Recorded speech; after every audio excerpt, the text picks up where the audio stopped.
to know. Let's have a seat. Hello, hello, hello. Something's going on. Not on. It doesn't sound like it's on. Not on. It's not on. All right. Don't have the mic, but we're going to shut it down. Let's go. 12 o'clock, study session. Thank you. Turn it on.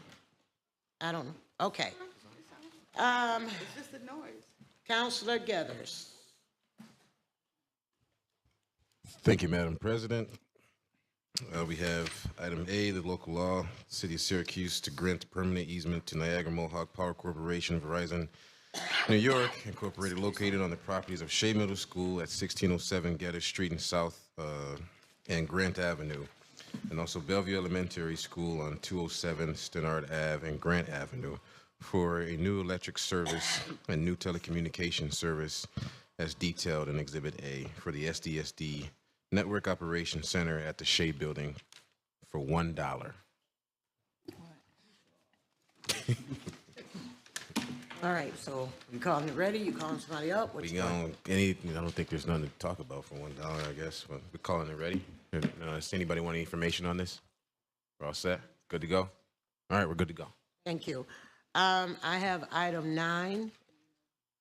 I'll know on Monday, so I'm going to call it ready with a question mark. Counselor Caldwell. Thank you, Madam President. Blessings to all. I have items 10 through 12. I think we have Mr. Chris Abbott here from Parks here, and Jason Howard. Good afternoon, Council. Chris Abbott, Program Director with the Syracuse Parks Department. We have item number 10, agreement with the City of Cortland Youth Bureau for the use of Yaman Park for an event at the end of the summer, an end of the summer picnic for all of our summer program participants. Any questions? Okay, just one. I know why, and I think it's great, but could you explain why you're going to Cortland? Jason Howard, Program Director, City of Syracuse Parks Department. Yes. How you doing, Counselor? Yes, this place is a private place that I take my family also to throughout the year.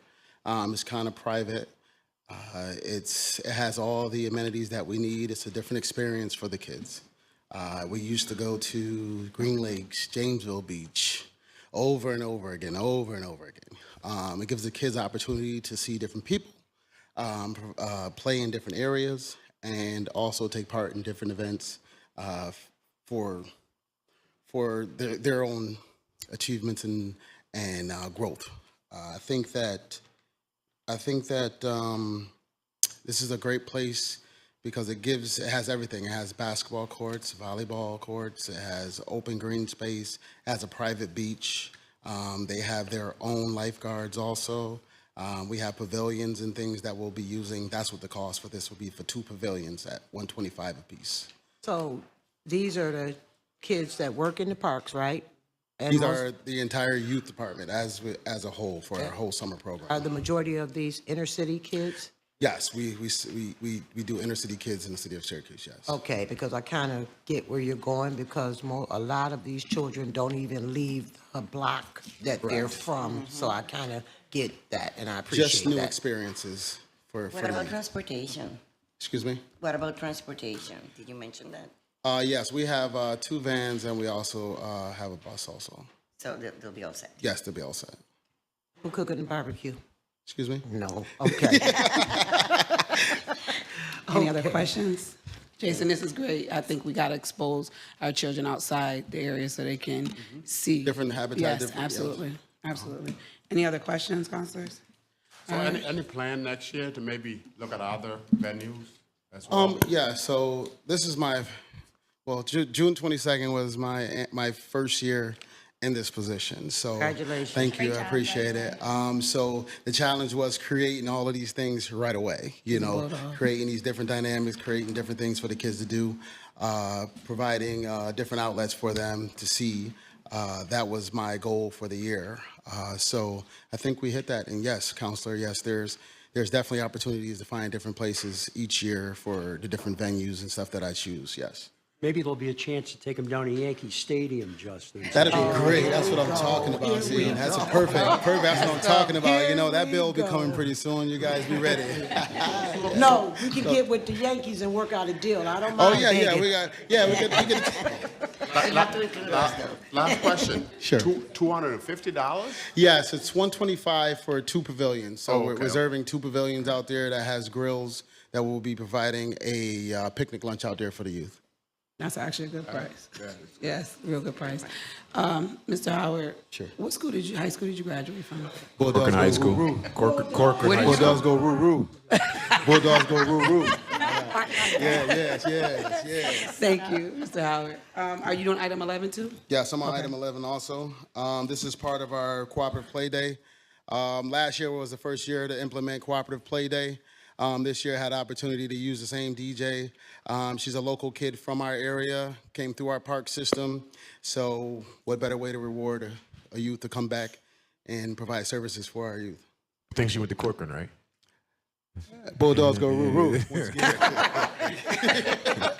We don't do no room. You gotta get a little deeper on that one, Jay. Yeah, I didn't want to wake the court up too much in here, but it's all right. The people that's not from the city schools, they don't get it. They don't get it. They looking at us like, what? Item 12. That's you, Ms. Abbott? Oh, that's, okay, Thank you, Jason. thank you. Hi, I'm Heather Schroeder, Deputy Director of the Downtown Committee of Syracuse, and I'm presenting item 12. We're seeking a municipal endorsement of an application the Downtown Committee is making to the New York State Office of Parks, Recreation, and Historic Preservation for environmental protection funds not to exceed $500,000. This is intended as a match for Parks Department funding so that we can build out playground areas in downtown Syracuse. Thank you, Heather, for being here. Exactly where is the park going to be built? Exactly when? Where? Oh, where? We have to finalize that with the Parks Department, but we're thinking about immediate improvements in the Creek Walk trailhead. So currently, the Downtown Committee has some fitness equipment there. We're looking to relocate that along the Creek Walk and use that entire area extending from the little parking lot to the railroad wall for a children's play area. Okay, I see where you're at. Is the most, are they participating in this project? I know it's right across from the most, but are they a part of this? We've collaborated them with them on play equipment before. We actually purchased a climbable Triceratops life-size skull for their front yard, so we'll certainly seek their input on designs for this one. Any other questions? Thank you, Heather. Thank you, Madam President. Thank you. Councilor Green. Thank you, Madam President. We'll start with item 13.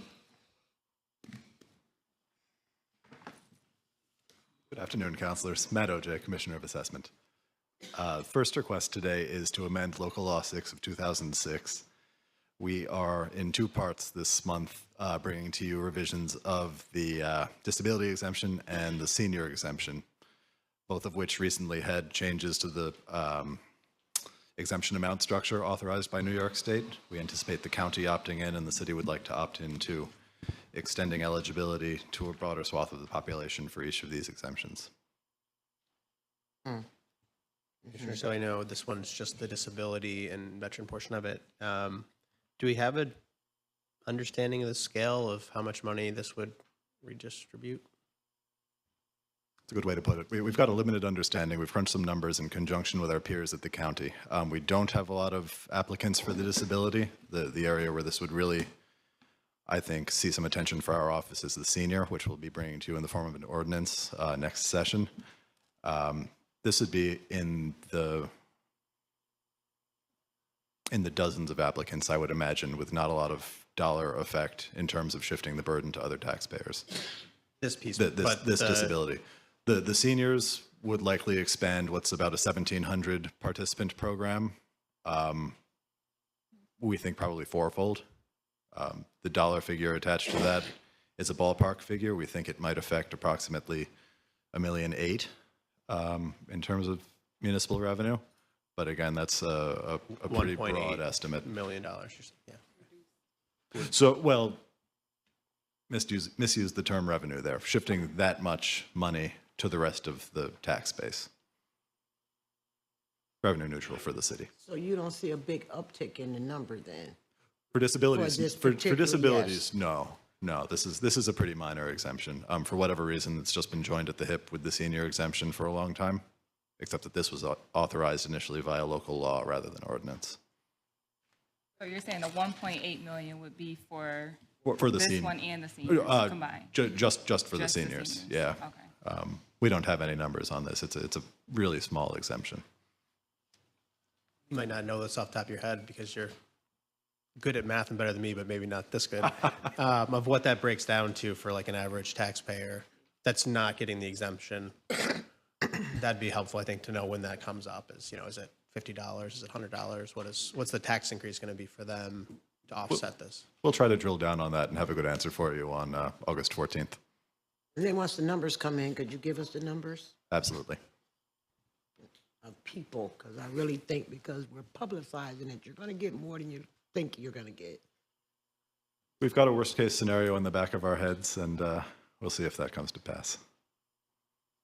They intend to see this through, hopefully through this fiscal year, is that? Oh, this would be, it would take effect immediately, meaning that folks who are applying for exemptions by January 1st of this coming year would see it reflected next year on July 1st on the city school bills. Any other questions on item 13? Item 14. We have one sidewalk roll correction to request and 3 oiling corrections. I think this was an instance in which there was an error in the formula used to calculate the oiling charges, which are assessed to people who have had slurry seal applied to their street in the preceding year. It's based on the amount of frontage, and there's a glitch in the formula that gave 3 people inaccurate figures. Any questions on this? Okay. Item 15. The Anglers Association is a longtime nonprofit tenant of ours down at Webster's Pond. Chad has been hard at work on improvements. He'd like to build a temporary pavilion on the existing outdoor deck, and we'd like to arrange a license agreement for him to do so. The deck that's adjacent to the water, or where is it? I believe so, yeah. Okay. Has also been asking about his lease, if we still staying with the 5 years because he wanted to extend it. I think we're 2 years into a 5-year term, might be 3. Happy to revisit as we go. Any other questions on 15? Okay, thanks, That's all. Commissioner. Item 16 and 17?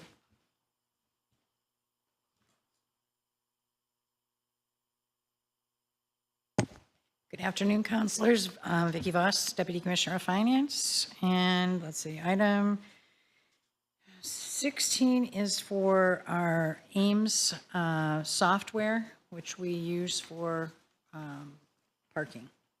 It's just a renewal, annual renewal. Any questions on this? Okay.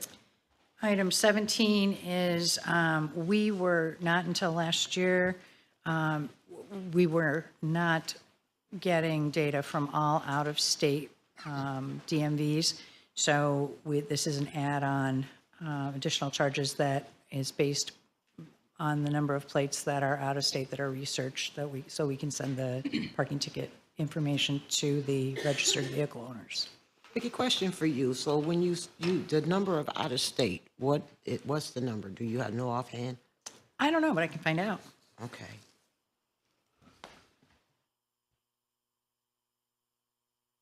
I mean, obviously it varies, but I can get you I like know, for the last. I know it would probably vary, but I know that we have a lot of folks that come to the different schools up here and then they go back home and they leave on tickets. So I'm just curious to know what the total number of out-of-state tags look like. Because if you have the data to research it, then you Yep, I should can get have that. close to the number. Sure. I think we also, Vicky, we had discussion, I think last week or the week before, about some people moving here, staying permanently and never change their out-of-state license. And they just, Well, DMV requires that people change their, it's a rule from them. So if people aren't doing that, then we're going to send the information to wherever DMV has Right. their address has. I mean, I agree because we gotta do something about these folks. So I agree. First, I want to see the number, because a lot of them could be in city. Well, it could also be, like you mentioned, SU students and Lemoyne students, any college students who are coming here from someplace else, the vehicle's registered in their parents' name, their parents live in Connecticut or Rhode Island or wherever, and so they're the registered owner of record. You can still bill them for whatever they owe. Oh, Yep, we do, and that, the ticket is placed on the car, but then, we send the notices to the address where the DMV provides us with. The prayer. And I'm going to ask a silly question, because I know we're government. Does the tickets, after a certain amount of time, do they fall off, or do we just continue to go after collections? We continue to go after collections. Have we done an amnesty in a while? I think we did one 2.5 years ago. It was before I was here, but I think it was about a year before I came. Any other questions on this? And then 18 is also mine. We have a room downstairs that has a postage machine and a collator that will fold, insert, and stuff envelopes.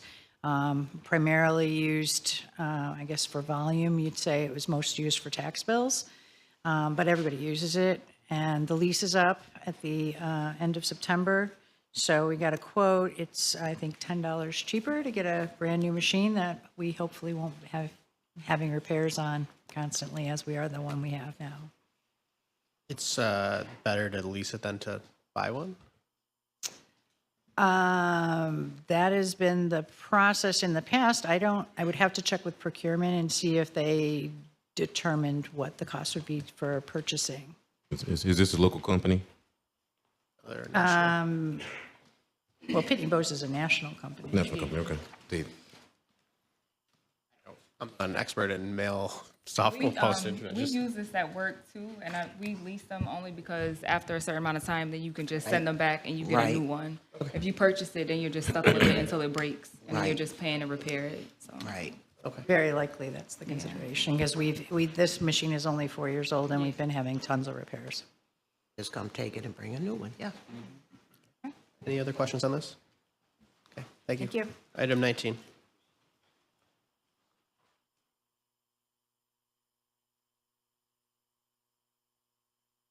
Good afternoon, councilors. Joe Barry, First Assistant Corporation Counsel. This is our annual waiver request for the several title companies we use for foreclosures, for the land bank, certain engineering projects, and code enforcement projects. Really, anytime we need to do legal title research on a particular real estate. Any questions? Only one. It says not to exceed, so it may not go over the 66, right? It's not to exceed. Correct. In the past, we've come back for an amendment if we need to, but hopefully we will not. Thank you. Thanks, Joe. Thank you. Thank you, Madam President. Thank you. Councilor Paniagua. Good afternoon, everybody. There we are. Good afternoon. So I have item number 20, Onondaga Earth Corps. Is there anybody here to present?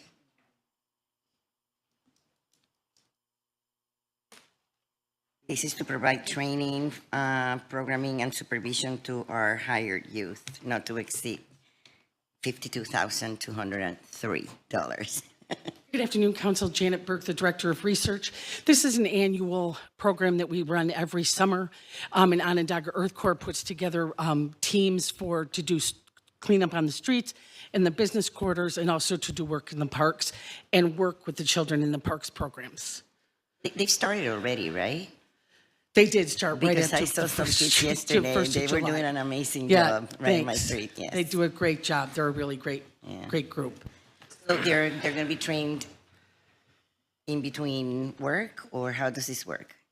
Oh, no, they train them to do the work that they're doing, and they work Monday through Thursday, and then on Friday, they have other programming, other educational programming. Excellent. Okay, thank you. How many kids, Janet? Pardon me? Do we know how many kids? We are paying for the supervision and additional ancillary things, and I believe the crew leaders, the crew members are 4 for each team, and I believe there's 8 teams. I will check that, and if that's not correct, I will get back to you. I think it is a great program, but we're going to get the approval before we start next time, right? Yeah. Oh, absolutely. Yes, I'm sorry that was a little behind. Thank you. Thank you. Any other questions? Thank you. Thank you. Councilor Gathers. Thank you, Madam President. Of items 21 through 44, today is my day. All right, we have items 21 through 23. I guess I can make a statement on this just to say that I know Councilor Caldwell and a couple of us had questions in regards to other cameras that are going to be installed throughout the city. However, we would want to hopefully and surely support this for the creek walk to ensure the safety and security of those that are going to be using it as well. But I think if you have any updates on anything pertaining to Councilor Caldwell's. Just to, Sharon Owens, Deputy Mayor, just to assure the council that we have a meeting scheduled this week to discuss our overall camera process and how we prioritize, and the discussions we've had about our dependency on Grid or Verizon for the polls and how we can independently. So we're going to pull a group together to talk about and streamline that process so it doesn't take so long. Okay. Deputy Mayor, could I maybe suggest you have a city councilor sit in on that? Sure. Group, maybe Councilor Caldwell or Councilor Gathers? Sure. Or the president, Yeah, I obviously. want to sit in that too. Yes. I didn't mention you. I didn't get a chance to mention you, Councilor. It becomes a public meeting. safety if you issue. put- Deputy Mayor, so you know my concern about this, right? Sure. And I will say it again that I think we do need creek walk cameras. It is imperative that we don't ignore that neighborhood. But before we figure out the energy we putting on this one should be the same energy we put on those other cameras. And in my mind, if we're gonna bond this, we should have bond those other cameras to the state, give us back our money. So I just need to see, before I'm comfortable with saying yes, where we are with the city cameras where people are dying and getting hurt every day. So a couple of responses. SPD chief is here, is always very responsive to get cameras up through that process. That process is absolutely a problem. Your point about identifying city resources so we can move more expeditiously instead of waiting for a state process to happen is well taken. That is what we're going to be talking about. So as we look at future budgets, a camera fund that the city has, and if we're able to be reimbursed for that through grants or any other process, we will implement that. But that is what we're going to be discussing. So how is this first before anything else, though? This is my only concern, is like, we're bonding this with taxpayers' money, but we gotta wait for the other cameras, for the people that are actually like dying in the community. So I just, like I said, I'm not comfortable. It's not that I'm not saying yes, because I think we do need them, but I'm just not comfortable with saying, yes, we're gonna move forward on this one fast, when we had a list of cameras that are supposed to be up for But over those a year. cameras are already in the funding queue from the state. I get what you're saying, but that money was approved in the state budget and it's on its way. It's just our process of getting through the state funding. But those cameras that you're concerned about, there is funding that is on its way to us through that process. I understand what you're saying as we move forward and ensuring that committing city dollars to a fund for cameras, in addition to the process that we have now. Absolutely, I agree with that. And so that discussion around how we're going to streamline those processes is what we're committed to doing. I believe if it's not tomorrow, it's Friday. I don't have my calendar with me right now. So we can't bond, just like we bond these cameras, until the state gives us back our money? Because my concern is this, like, I'll keep it 100. I am so, every day there's a shooting, there's a stabbing, there's things going on in the community, right? And then the community calls me and says, we're putting cameras on the creek walk. Why is this a rush with us but then we don't have it We in can our city. absolutely have that discussion as part of the discussion tomorrow. I would hope that our commitment is looking at our process and how we finance cameras. Is absolutely our commitment to you. But I would ask that this be authorized so that we can also start this process. Okay. have Two funding. different sources of funding, and the issue is that this source of funding may come through sooner than the other I one. think what the counselor, and correct me if I'm misquoting you, what the counselor is saying is that for this particular project, the reason, and Mary, if I'm wrong, come up here, that engineering looked to bond this is because every other phase of the creek walk had this embedded. Everything we've done on the second phase and what we're planning for the third phase already had cameras. They have cameras existing and they have planned for future.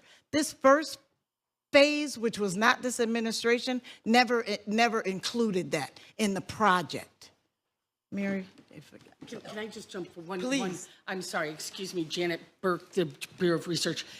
We cannot bond for DASNY money. The New York State money that come for the cameras coming through the Dormitory Authority, we cannot bond for it because the state has already bonded for it.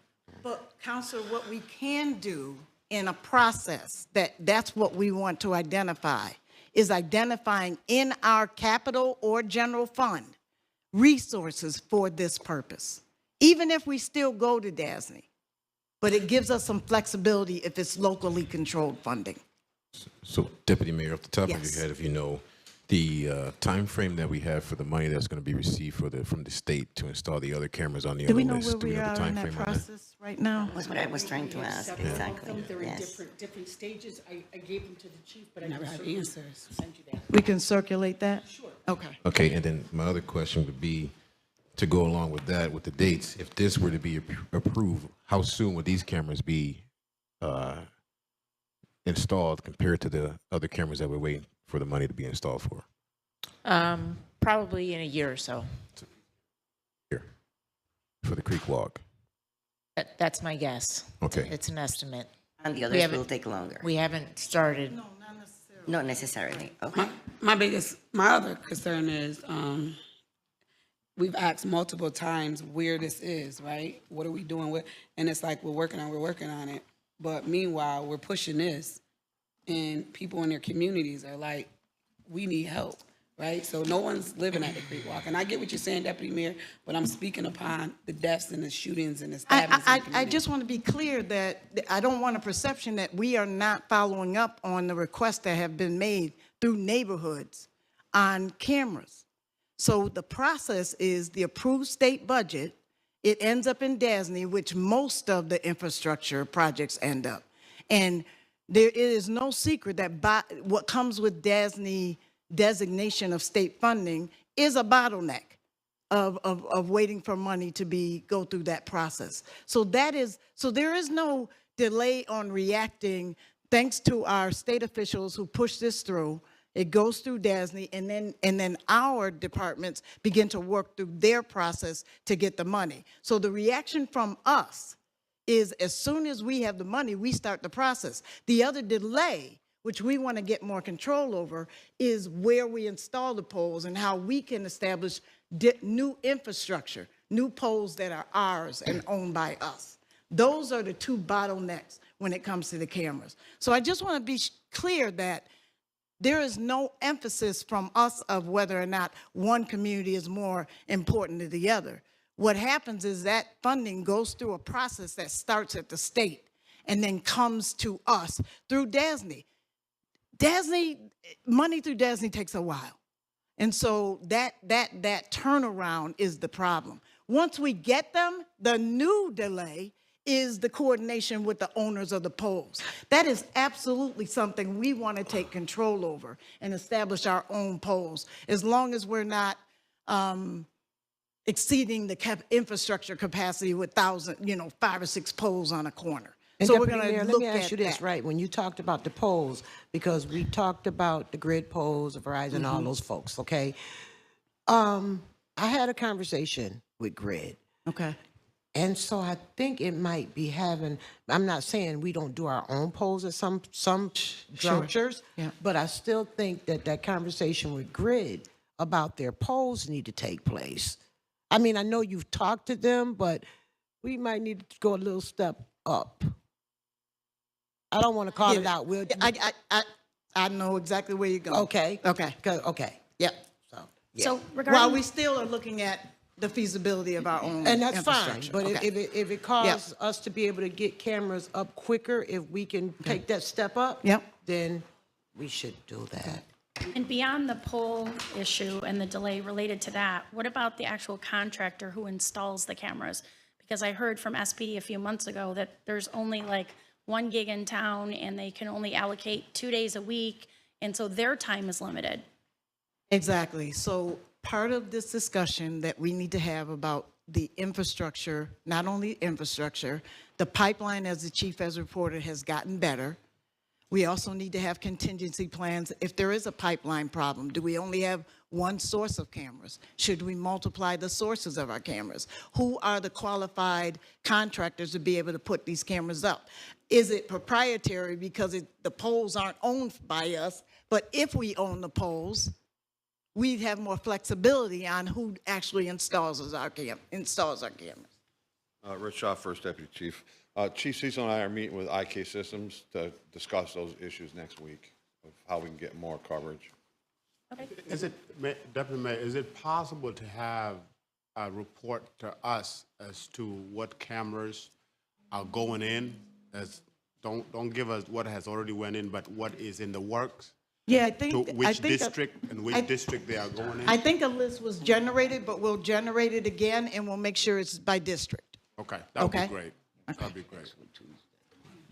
You know, I think, Deputy Mayor, talking to Councilor Caldwell, if we had a timeline and obviously you're saying we have a commitment to address those cameras in the neighborhoods and in the neighborhood parks. And we had a list of parks, Councilor Caldwell put together and with the rest of the councilors. And we had a commitment and a timeline. Okay. I'd be, the Creek Walk cuts all the way through a bunch of different neighborhoods. Right. The city for years, and President Hudson was on the council, we put a significant amount of revenue into building this Creek Walk and to make us a walkable, Right. accessible city. Right. In fact, I think we have the budget director uses a Creek Walk to get the bikes in every day. So, I mean, I would much prefer to have this move forward, having represent part of this area. But I'll, cede to Councilor Caldwell if she's comfortable with a commitment and a time frame that maybe you could give to us before we vote on Monday. We'll collect I'll circle back. Who did you send the list of the parks to, Councilor? No, there was already a list, I think, Officer Shooter. Somebody gave us a list already, right? I believe it was. Yeah, there is a list that we did receive, and I thank you for that. It was a list of cameras, but I just heard that you also identified parks. Because that Oh, yeah, I conversation do have came some, up. absolutely. That Did you people in there. send that list to No, someone yet? No, I didn't, but Can we you- can. Can you Yep. get that to us as soon as Yep, possible? we can get that. I'll Okay. talk to the committee about that, and then we can get it out. But if we get a timeline, So again, the strategy for how we should be moving forward on installation of cameras is definitely what we want to talk about. Our timeline is so beholden to when we get the funds. And so I can tell you what the process is and from the moment we are authorized the funds, what our process would be and the time frame within that. But the clock doesn't start until we're actually authorized and we receive those funds from the state agency. We believe that an internal process that includes infrastructure, that includes processes around technology, will speed it up once we get it. But yes, I hear what you're requesting. I'm going to get you what I can to you before Monday that tells you as much as I have control over once it comes from Albany. is this a 2023 DASNY grant, or is this something that they wrote for? Where was this? What year? 2022. So there are multiple DASNY grants, and there are multiple infrastructure projects that go through DASNY. What we're talking about from the SPD is what was just approved by the state. This just went through for the grant. The for approvals, yep, for those cameras. That's going to take a while. So Janet, There are two ways where we get this funding, through our state representative and DASNY, or is it the same thing? same. It's the same thing? It's the same. Okay, okay. So for some of our district councilors who write to our state representative, we are asking them to get funding through DASNY, right? That's where their funding goes. Okay, okay. That's the mechanism for getting the money out to the municipalities. Maybe we could write our state representatives up the aim for $71 million Let's go, over the let's next go. 15 years. Let's Because go. that's Let's how go. much- Now, I want to also make these comments, Deputy I Mayor. just want to say that our state representatives are always responsive. They get it into the budget, and then they allocate it to the state agency, the State Department. Deputy Mayor, I was wondering if maybe we could find some American Rescue Plan money to start this process with the parks, instead of going through this process with the state grants and DASNY. Janet, one more question. Counselor Gathers is, what is the timeline typically? So we've done DASNY grants multiple years. I mean, like, how long does it typically? Just give me an estimate. Usually about 18 months. We're talking almost another year, 2 years before someone. Well, gets that camera. for the ones that aren't in process now, yes.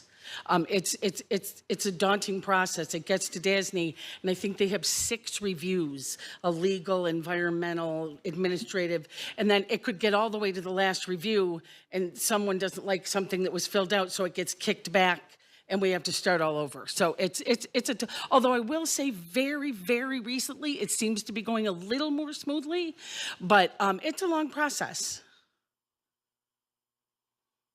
Thank you for being your honesty on that. That's the way too long. You know? But let me ask you this question, Janet. So if we, Deputy Mayor, took ARPA money to do cameras, right?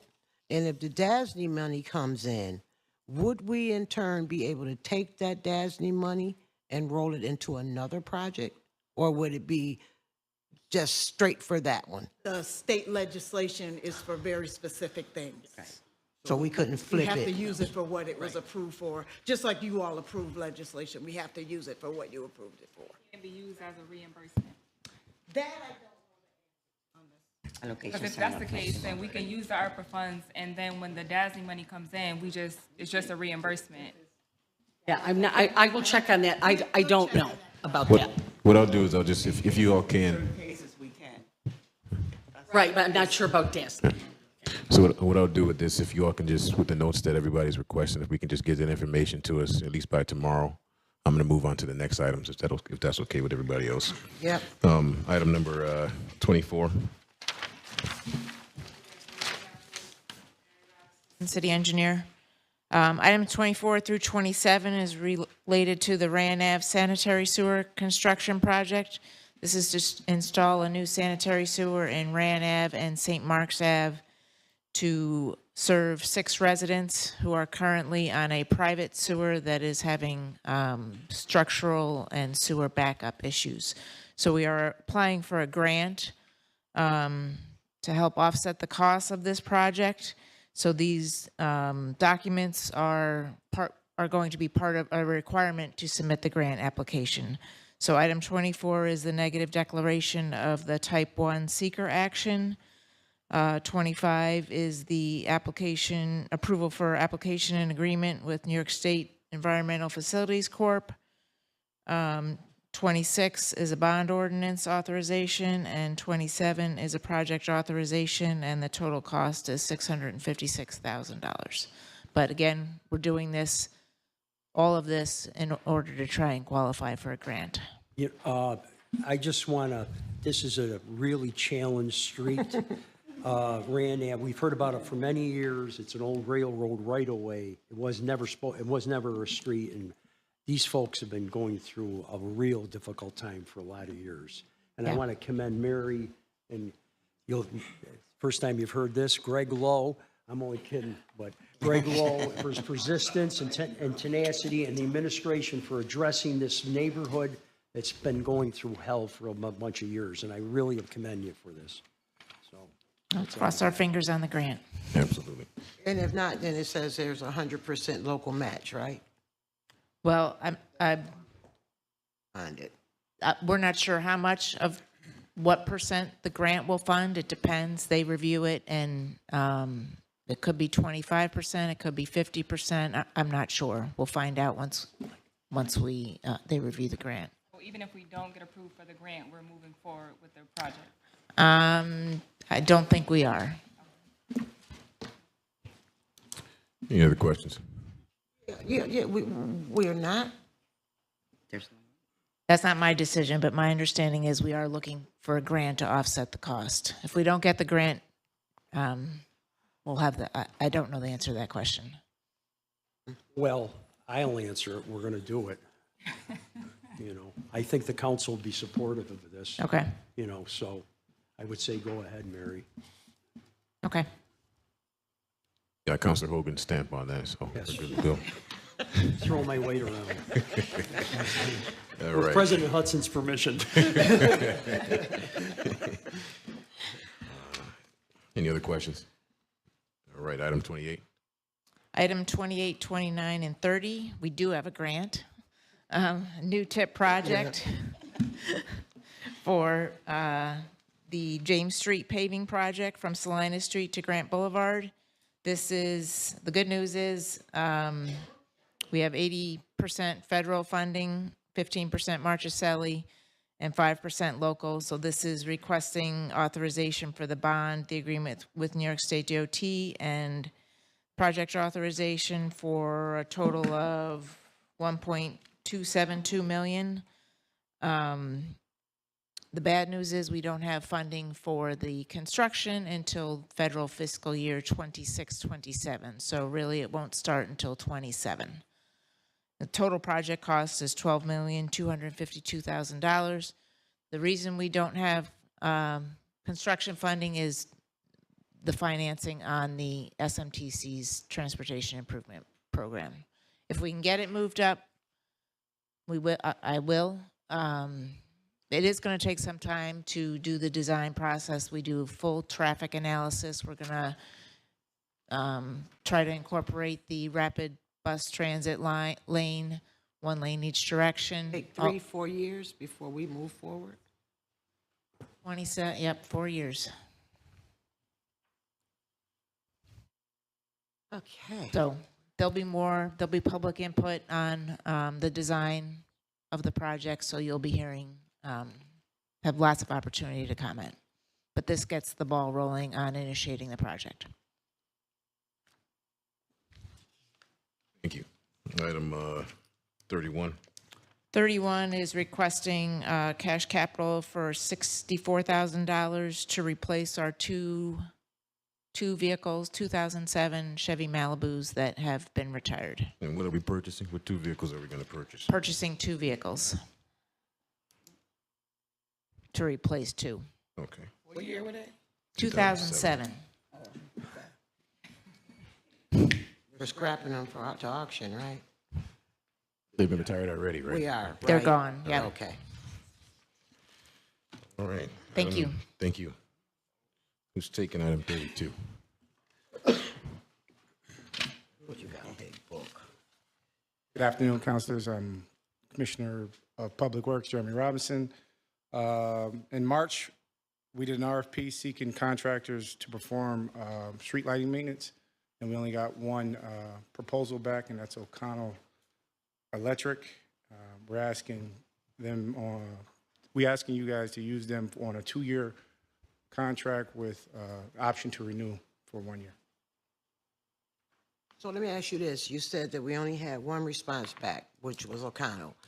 So you're asking for 2 years, and after the 2 years, would you put it back out? I know, but it could be put back out to bid too, to see if we bring anything back in. Could be.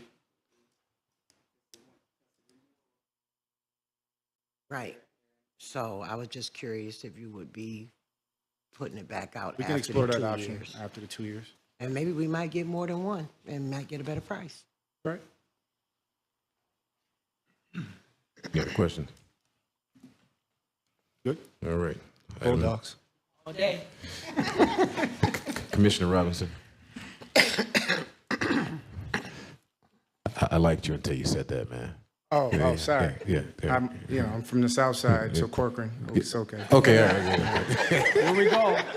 But Bulldogs. There you go, woof. What Jason say, woof, woof. Item 33.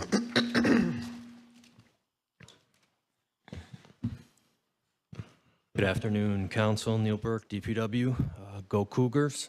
There we go. All right. Oh, you don't even need to know. You got to say that more than once to get out of the The previous ordinance with a engineering firm. These firms are often bought and absorbed into other firms, so we just need to correct this for accounting purposes.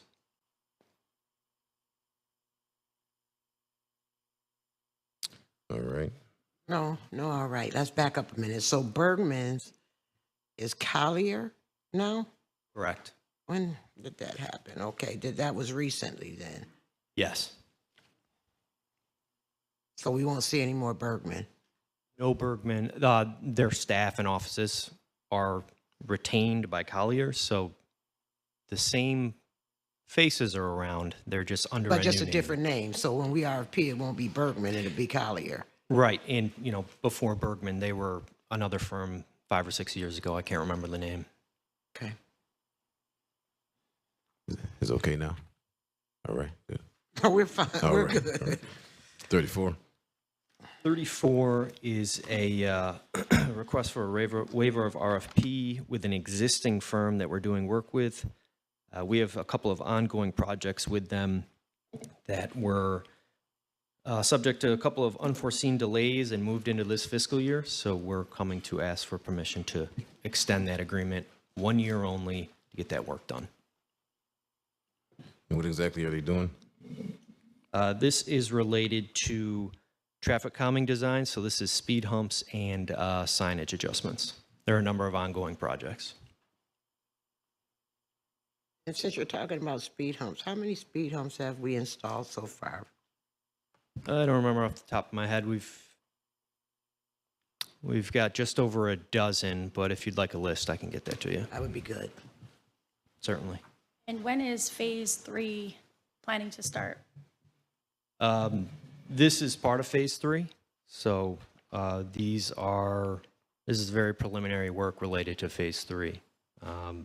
But again, we'll get you the list, and we're always happy to talk about these items. I know we've had the press releases a few times. They're well received, but we're continuing to evaluate how effective they are. And there's no public-facing report on the efficacy of... We've had one public-facing report so far, and at the end of this process, we'll update that report. Any other questions? All right, item 30. Thank you. Item 35.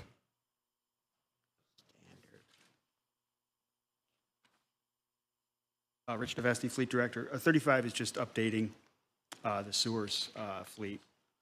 Mostly 2012s, 11s, trying to get under 10 years for everything. And they'll be well over 10 years by the time they come in. So. I have a quick question. It's sort of related to this. On Meadowbrook, a lot of the houses that sit on that Meadowbrook, right on Meadowbrook, have issues with their sewer and their grass is like soggy. Does that have anything to do with nothing? Nothing to do with me, I'm just the equipment, just the trucks. Unless we run it over with a truck, it's not me. With our sewer, does that anything? Oh, the sewer department does it. This is just for the equipment for sewers. I mean, you would have to talk to somebody who. Council, that's the know more county about the engineering. administers that.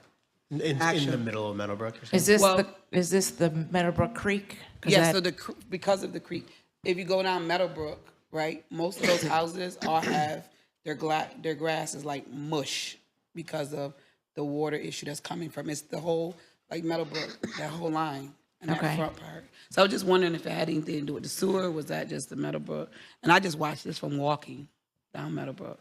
We'll take a look at it. Meadowbrook is owned and maintained by the county, but we'll take a look at it and see if it's us or the county. Thank you. Yep.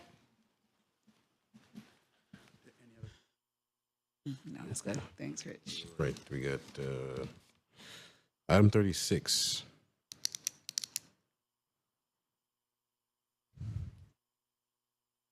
And 37, I guess. Good afternoon, Council. Neil Burke, DPW, go Cougars. Items 36 and 37 relate to the ongoing radar speed sign program in school zones. So we are requesting permission to move forward with this capital project at a cost not to exceed $55,000. There's also an Appendix A attached to that with some locations. Are these solar or hardwired? It's a mix of both. And are you going to include SPD and enforcement with the data that you get, or? Yeah, so we work, that's a great question. We work with SPD now with the mobile speed trailers. It's similar equipment, but we have an established process to share that data, an existing portal where we put the radar data in there, so we'll continue to use that. So there won't be a screen that shows people's speed? This is just going to be a... These will be those specific items, you know, your speed flashes. It's also not a high score game. It does turn off after a certain amount. That's good. Are you considering programming messaging in that in addition to just the number that they're speeding versus So- like slow down or? We are rather limited to what we can display with these, as well as the rules and regulations that apply to signage. So these won't have any additional messages, but they will be accompanied with school zone signage and beacons. Very hard to miss, and for good reason. They're supposed to be conspicuous and let you know what's going on. I'm not laughing, Neil, but the ones for the Liverpool Bridge is hard to miss too, but they keep missing it. New York State Department of Transportation on that one. So I do have a question on these. For the 5 locations that are listed on this Appendix A, was there a study done, and this is why this location was chosen, because you got... Yeah, we looked at, so a study was not done. We did this internally. We looked at existing school zones and where some of the existing signage was. So some of these are replacing stuff that's very old and may not even be functioning anymore. Okay. But we're going to continue with this capital program. We're going to keep marching forward each year and keep installing more of them. All right. I was going to say there's got to be more schools than this that are experiencing this issue. Absolutely, and that's why we're starting small, but we're going to keep going, keep expanding. Right. Thank you. Any other questions? That's it. All right. Item number 38 and 39. 38 and 39 are DPW's annual request for sanitary sewer reconstruction money for $2 million. This is to line our sewers and replace sewers that aren't able to be lined. Any questions? And we have a list of those sewers, streets, where that's going to happen? Or no? I'm filling in for Jeremy on this. I don't know if we prepared a list, but we do have an engineer who are maintaining a list working with DPW of sewers that need to be lined, and also some that need to be replaced. Yes, I don't know if they've prioritized that list. Yeah, if we can see that list, that would be great, just to kind of get ahead of constituent issues and other things that happen. Okay, we haven't done like a cost estimate, like of what each one would be, so what would be spent specifically with this Just 2 million? locations of where this will happen. Okay, Yeah. all right, thank Mary, you. just for the sake of saying this publicly and getting it on the books, where are we? You might not know this because Jeremy's gone. Where are we with the east side and between Fayette and Crowley, where when it rains, it's like a whole flood? Do we know where that's at? Where I we are don't with that? know. Okay. Nope. Okay. I put it out there. Yeah.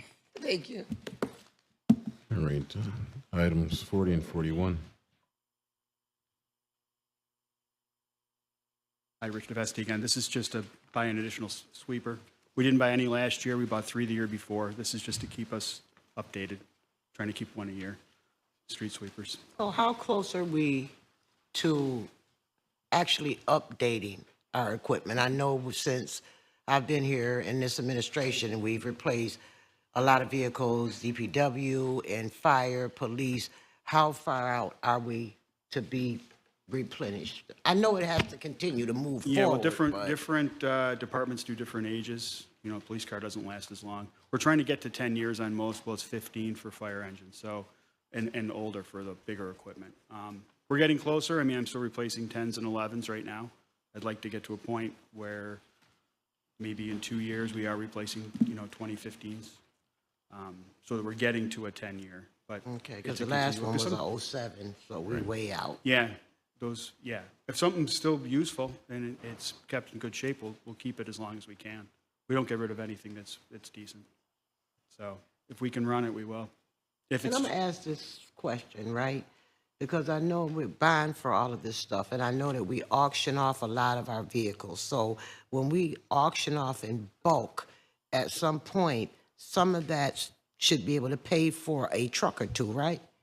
yeah, but it all goes back in the general fund. Okay. But we get a lot of funding from the state for the bigger stuff, for the plows and stuff that works on the streets. So would you humor me and send me over how much you've collected up from auctions so far? Yes. Okay. It's over 600,000, almost 700,000. We started with auctions in 2016. I think we must use another service before that, because that's as far back as it goes on their website. But I can send it to you. Okay, thank you. Okay. Items 42 and 43.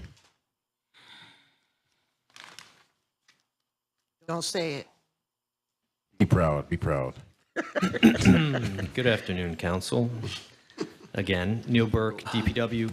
Items 42 and 43 relate to the traffic signal replacement program. This is an ongoing capital expense that we come for each year, and this is to help us maintain our signal equipment across the city. We have several hundred signals. As you can imagine, they're in varying states of repair.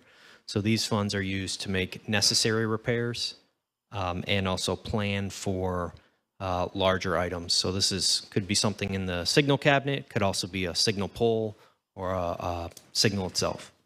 How close are we with the synchronization of all the traffic cameras and stuff down, especially in the downtown areas? A lot of it is synchronized for specific movements, AM movements, the morning rush and the PM rush. However, there's no perfect system in which there's no delay ever. We have to balance a lot of needs, especially with transit, pedestrians, cyclists, movements across all directions. So we do our best. It's a moving target for sure, but it's something that we're constantly focused on. We have the Traffic Management Center at DPW who focuses on this exclusively. Okay, so I got a target for you, right? You know that cross-section Lodi and North Salina? No. Okay, well, that cross-section, when the traffic is headed east, the light changes, and it leaves all that traffic hanging out. So where the traffic going north, they can't get across. So is there a it- specific time of day? Because I know you mentioned this last time, I and I mention left it the all the meeting and time. went straight there, and it was functioning. I didn't see any Probably because delays. Jeremy had it fixed for me, but it happened. He might have been out there before I got there. But if you see something like that and you know, hey, it's 3:30 p.m., just let me know and we can take a look. Like I said, we got TMC working on it. I think I have your number. We'll hit you up. Okay. Did that get us in Erie Boulevard yet? Yeah, I was just about to ask that. We have made some tweaks there, yes. But again, Geddes Erie Boulevard is one with a lot of volumes in all directions. So there will always be some sort of delay there. Oh, I got a question for that too. So when you're going, I want to say north on that Geddes side, you notice when you go under the other underpass, it goes from a 2-lane, then there's that yellow curve, and then it goes back up into the left turning lane. What's the purpose of that? Instead of just having the flow of traffic just be a left turning lane or something like that, so that way people can know when they. So there, due to restrictions, the geometry there, we do have to take it down a lane. So there will be a merge somewhere. That's the best place for it based on the engineering studies that were done previously. So there's going to be a merge. We've looked at it a couple of times. It could be further south on Geddes, but that is the best place for it. You're trying to fix it, Neil. What was that? Paul Mercurico did that. Mercurio. Yeah, he did that. And before he did that, that was straight 2 lanes. I drove it every day. He was your predecessor, And it Neil. didn't- I know Paul. You know Paul? And it didn't look like we had any issues until he decided he wanted to merge that lane. So there are historical issues, especially with the north side of Geddes, where there was the road diet. It wasn't quite wide enough for 4 lanes of traffic. Very high accident rate, which is what led to some of those changes. Again, these are moving targets, and there's often not a perfect solution, but we do our best and we continue to monitor these things as best as possible. We also control if we can put in blinkers, like, by the way, like this Turn one, signals. here, turn signals. We control that too, right? We control that, but not every intersection, say, is set up well for something like a protected left where you have a green arrow or something like that. There are, every intersection is unique and it's context-based, so there are significant limitations, especially in urban environment like this. If we were building brand new 6-lane highway somewhere, that, you know, that's a much different story. But we're dealing with existing conditions here, so there are a lot of limitations. And again, we do our best to balance these things, but it's always a moving target. So this is my last one, because I mentioned it before, just so you know, in front of Harrison Bakery, SAS, the church, that needs to have an arrow. Yes. It really does. The kids have to cross, people are crossing, seniors are coming. I've seen several accidents, but I've watched accidents. And actually, somebody did get hit right there. So really, really bad. So if we can really look into that, it's right in front of a school zone, right in front of a historical church. And then one of the favorite I hear bakeries you. in the and city of Syracuse. Protected Harrison lefts Bakery. like that often take away time from pedestrians. So again, it's a balancing act. And you mentioned safety for the students, right? Safety So for we're looking at everybody. safety for the students. Safety first. Neil, I have to applaud you. You are so much better. I was waiting for your face, but you're doing real good. You're doing real good. Oh, you're doing Well, You we say good better? President Hudson, before we get into the applause, Neil, I just want to know if, and clear, and maybe the deputy mayor can say this too, but the disembodied letters that some of my constituents get about having non-conforming driveways, is that a policy that the city has adopted? Or is it something administrative when you're That's doing curbs? a great question that does Thank you. not I love pertain to hearing that. 42 or 43. So I'll defer to Because the it higher ups. creates a lot of angst when somebody's had a driveway for 40 years and all of a sudden they're going to get it curbed over. It does. So I'm going to sound like a broken record, but another issue that has been brought by you and other counselors, we are convening an entire army of city staff to begin to look at the process. So you know, we used to just curb and not give anybody any No, notice. actually, I know from years Yep. past that we never would do that. Now we do, it started under this administration, and it started around Wilbur Avenue before I returned to office. Without any notification. Then we began to give some notification. Now we need to look at, we're bringing in assessment, DPW, our business. We're bringing in everyone to look at this process. I don't think we need an army. We Curbs need an cost army. a lot of money. Curbs cost a lot of They money. do. And when somebody's had a driveway for 40 years, and then all of a sudden it gets curbed over, it causes a lot of angst with them, and it causes a lot of angst because I get the calls from. So I would submit, just not do it. Just leave these driveways the way they are, especially in these congested neighborhoods where every driveway you curb off is another car on the street. And that's basically the way it is on the north side and the west end. So I am just suggesting that as maybe a change in policy. You're in your second term, what the heck? We're going And I'm, still got to do the work. I'm on that counselor list, obviously, Deputy Mayor, that you Yes. know. Yep. And I'm still waiting for an answer from administration about what guidelines, who sets them? Is it rezone? Is it DPW has a special set of guidelines that determines when a driveway will get curbed up or not? So there's still, So it's a combination of looking at the roads that we are doing the work on. Right. And then looking at the, what is the assessment of the particular parcel? There are different, I get the two neighborhoods you mentioned, but there are also other parts of this community that people have just taken over side lots. Right.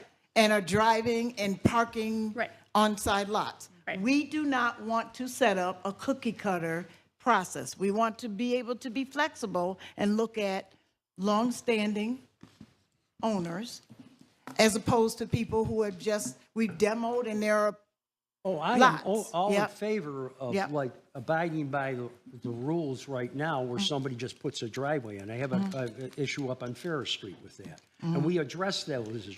But I'm saying driveways that were sometimes put in before these areas became part of the city. I mean, like the town of Geddes. So, I mean, I think we have to be judicial about how we decide to do this. That's a great word. So judicial in our, and not implementing policy across the city, but being flexible depending on the parcel. So we want to set up a process by which we can do that. So Gathers, can we have a committee meeting to discuss this in more detail? Absolutely. To get clarity, because a constituent right now, if they were to go to SEER.gov and look up rezone to find out what the parameters of a legal driveway are, you can't find it. You can see the parameters for new construction, but you can't see old construction, houses built in 1901 that predate the zoning ordinance. So clarity on that would be everything. It's not just the zoning ordinance, it's also the assessment rolls of what property people own, actually. So all I would ask is give us just a week to get together before we have a committee Well, could meeting. we hold those letters then until we decide? Yes. Oh, thank you very much, Deputy. And Deputy Mayor, let me ask the question that I always ask. When you're putting together these groups, Where's Jeremy? Did he hear my yes? Jeremy gone. He left. Okay. Robin sends them out, so maybe give them. I would like to, when you get these groups, could you include a counselor or two so that we can all be involved in the process? Particularly the district councilors. Yes. Yeah. Thank you, Deputy Mayor. But can we go back to number 36 really quick? Neil, I know you're the star of the There's show no today. going back, Counselor. But yes, there is, Counselor Hogan. So I was looking through my files, and April of last year, we actually approved, and I know Counselor Majuk was interested in this as well, but we approved radar signs, solar and AC radar for Lincoln, Delaware, Elmwood, HW, Grant, and Bellevue. So those are also being requested. So are you saying that there's an additional Yeah, there's speed one sign per being- direction. Okay, so currently they only have one in one direction. This is to add a second. Yeah. Okay, thanks. Yeah, it was easy. You're still doing good, Neil. Keep it up. Don't say it. Don't. No cougars. All right, my last item would be item number 44.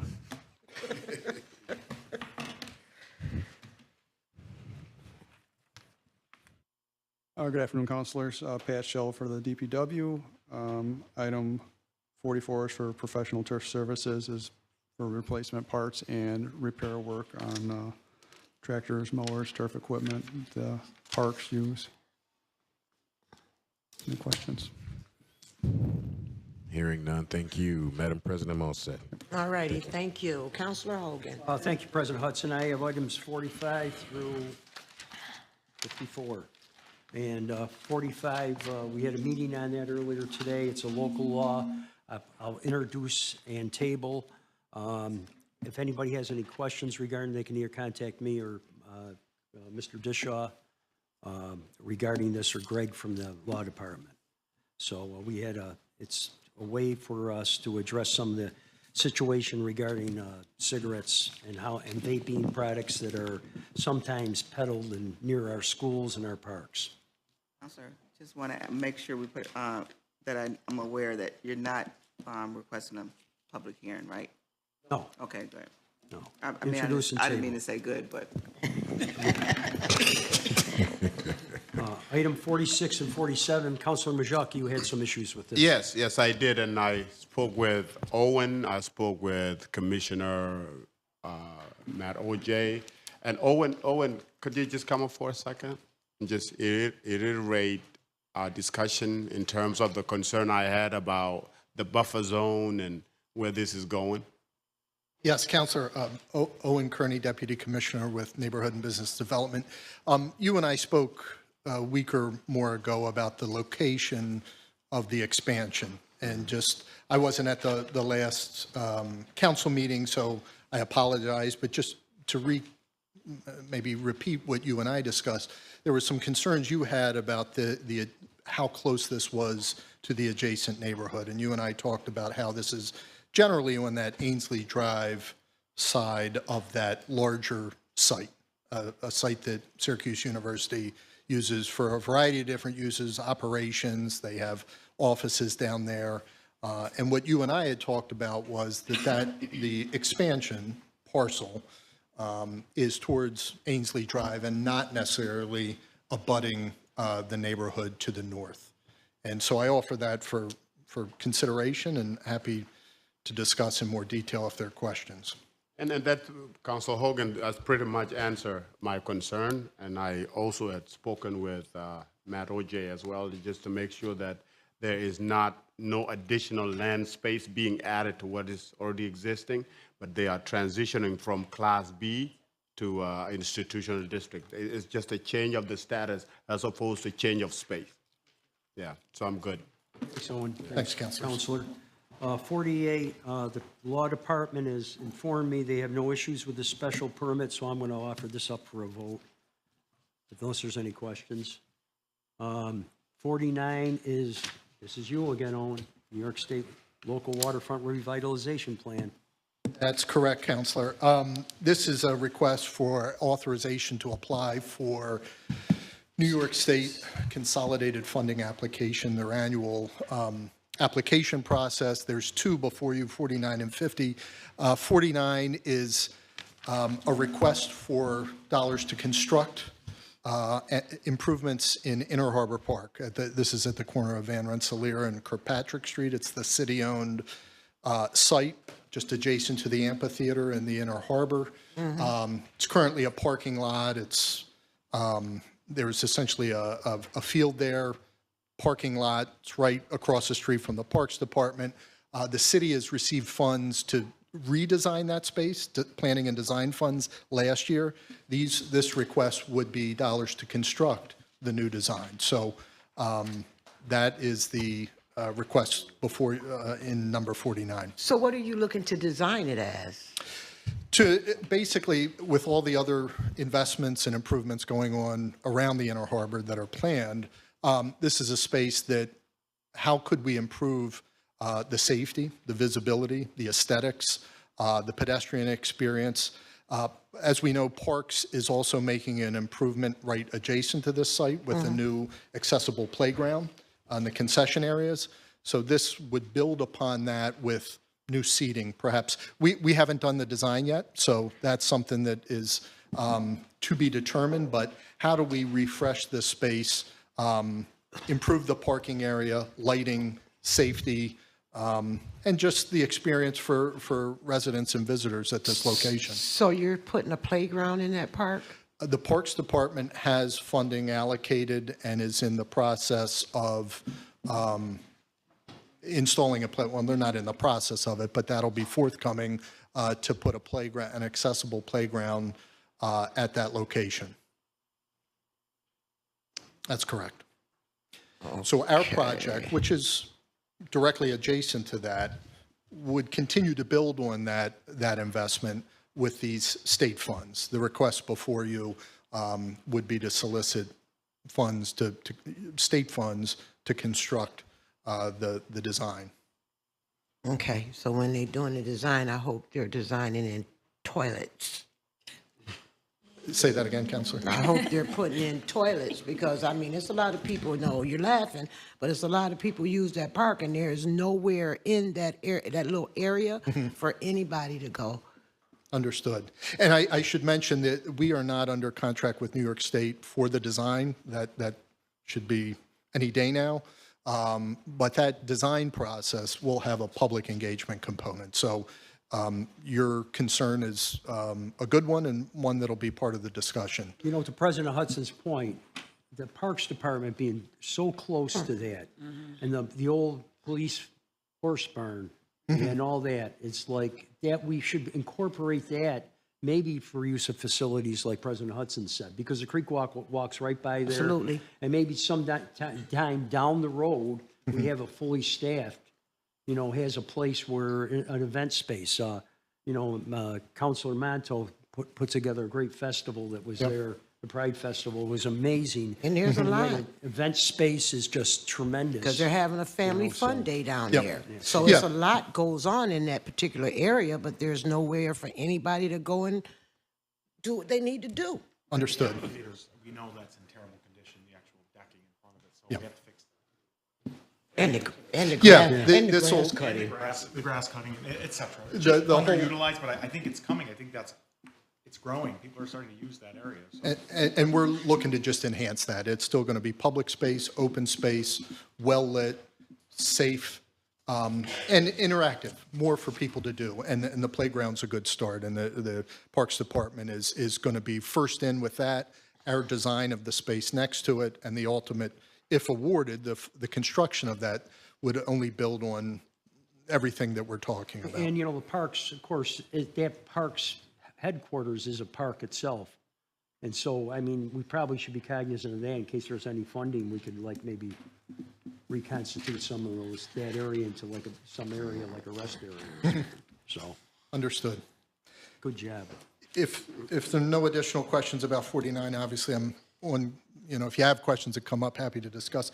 Number 50 is also an application as part of the New York State Consolidated Funding application. This is a request to New York State Department of Environmental Conservation for $200,000 as part of their Climate Smart Communities grant process.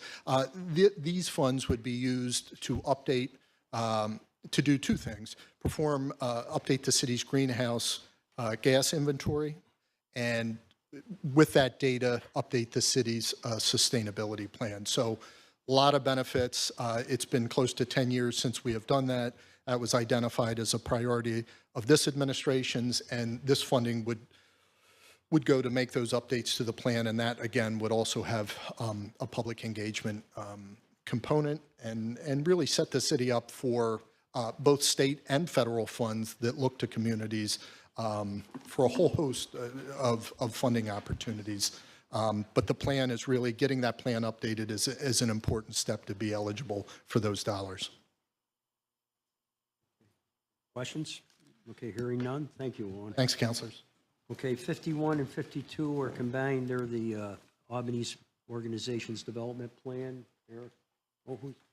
Okay. You doing this too, Mary? I have 51. This is adopting a negative declaration to the type 1 seeker. This is for the demolition phase of the project only. We talked about it extensively at our committee meeting, so thank you, Mary. 52 is for the adoption of the plan, correct? Packed house today in council chambers, but Councilor, here to answer any questions or anything we covered yesterday from the committee hearing. I think I am okay with the plan, and as you know, and I talked to Mr. Berry too, after we adopt the plan, there's certain provisions I want to make as far as when we get to the sale of the property. Sure. To the agreement, so, and I'll let all my colleagues know about that. Okay. So I think we're all set, if that's, everybody set here. Okay, well, thanks, Eric. Thank you. 53, that's the municipal endorsement. Who's handling that? Oh, Heather again. Back again. Hello again, Heather Schroeder, Deputy Director of the Downtown Committee of Syracuse. Once again, we are seeking the city's municipal endorsement supporting our application to the CFA for up to $250,000 in target area building funds through the New York Main Street program. If we're successful, this would be our 7th time administering the program in downtown Syracuse.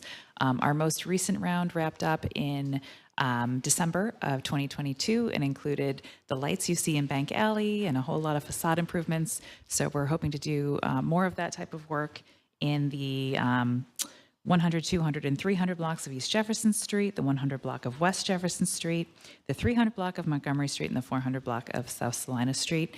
There is no city match. The matching funds are provided by the private property owners. Questions?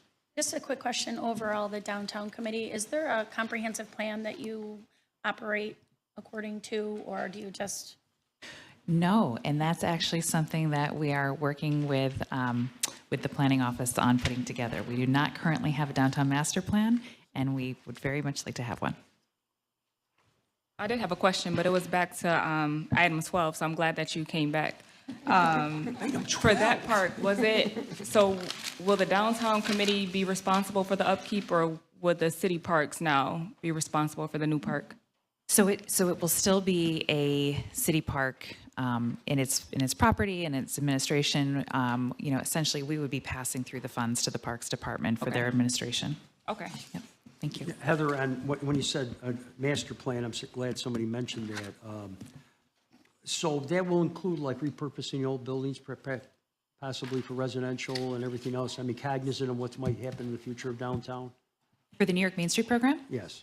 Yes, so that's, No, I'm talking about, you said that there wasn't a comprehensive plan for downtown.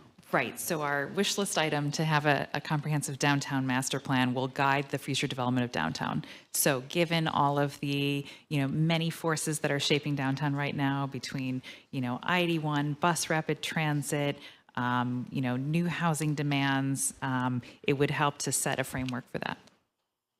We'll look forward to that. Councilor Hogan, sorry, I'm good. Okay. Yes, Thank thank you. you.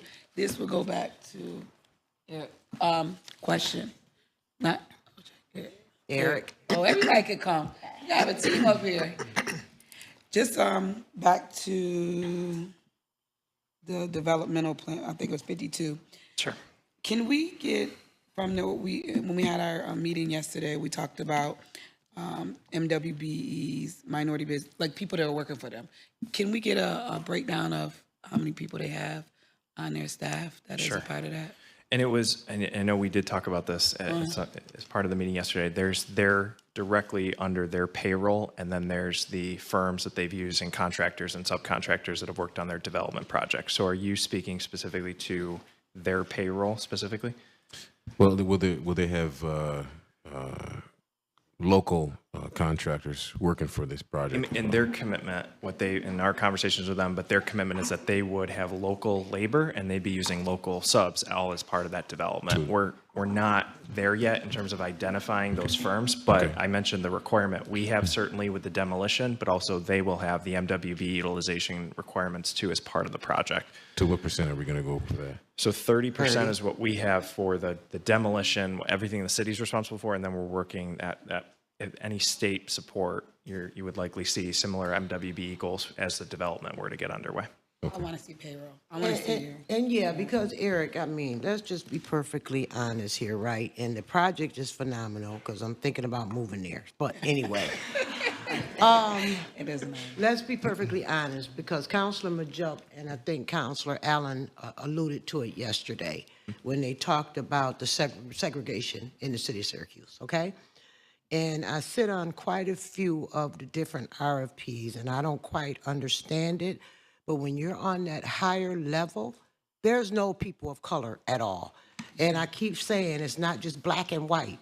It's Asians. It's all kind of people. And there's nobody. And we just keep giving it to them, giving it to them, giving it to them. Then they turn around and say, well, we're going to subcontract.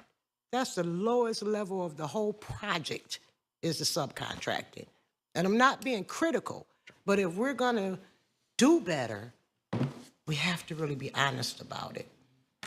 And Madam President, they did mention to us yesterday that in their leadership, there are no people of color. There is none. And they also said that to be able to fulfill that 30% that they were looking into union, but I think it, as a city, is something we got to pay attention to because this segregation, it has to be addressed through leadership, right? It has to be done. And as a city, it is something we have to put in place that as we work with people, we have to be very clear with our expectation that you're not just going to give folks crumb and check boxes, that this is something that we want to see through from top to bottom and bottom to top. Yeah. Got to be inclusive, have to be. So what I would like, well, I guess they said it, but I would like to see it that they don't have anyone because they design, and I like the design. Don't get me wrong. I have issues with why everyone is so separated and the housing's up top and the lower income is on the bottom. That is a question of mine. But overall, I do like the project. But they have the design team and nobody that looks like the people that are going to live in there had anything to do with it, right? So that's a big concern. Okay. So I will request additional information, which I'll be able to furnish to the council. Okay. And I know one of the things, and just looking at economic development across the city, there's the workforce element and making sure that I think there's been reference to job sites looking more diverse. And then there's also who are the GCs and not just looking at subcontracting opportunities. So aside from the Syracuse Developmental Center, work on programs like their Syracuse Build on the workforce side and better equipping individuals on job sites. All of them, not just this particular project, because we have to start ensuring that if we're going to be a city of diversity and inclusion, that we include everybody. And so to complement that, I think also a priority being empowering and giving the capacity for, let's say, smaller firms, and they may be businesses of color, to expand and have the capacity to be able to be a GC on these jobs and expand their capacity. We'll and figure what- out a way to train, because what are they? What are they? Accessories? What are they called? That we have none of. What are they?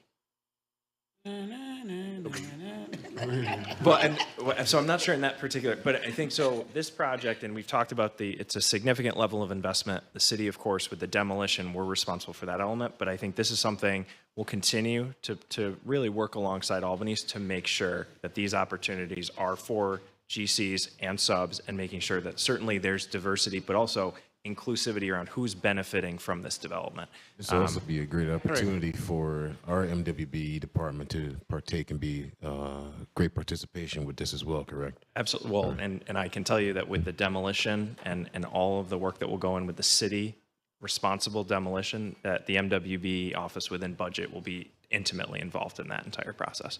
And Eric, we just want to be clear, this is not specifically particular to Albanese only. Sure. This is an overarching issue. Well, that they're as a somewhat city, limited, Counselor, because they're a family outfit.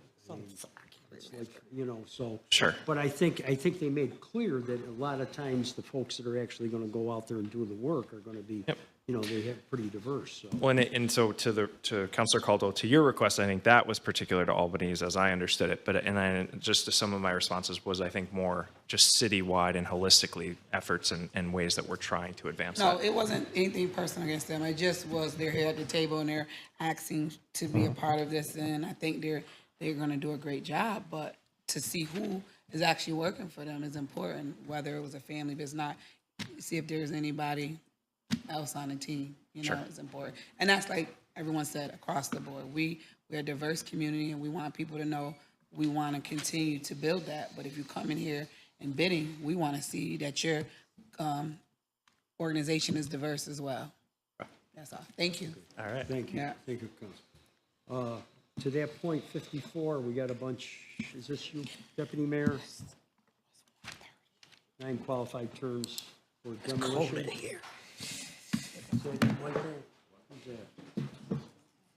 So this, 54 is code enforcement, and Deputy Commissioner Jake Dishaw is coming up. Just went through this in the land bank too. This is all the different firms. So this is Deputy Commissioner Jake Dishaw of Code Enforcement. This is just to extend that agreement to the rest of the year, so we have those contractors available. We are putting out a new RFQ, but obviously there's a need to perform emergency demolitions and other demolitions between now and the end of the year. So we're just asking for an extension of that until we complete the new RFQ process. You know, the 9 qualified firms, obviously.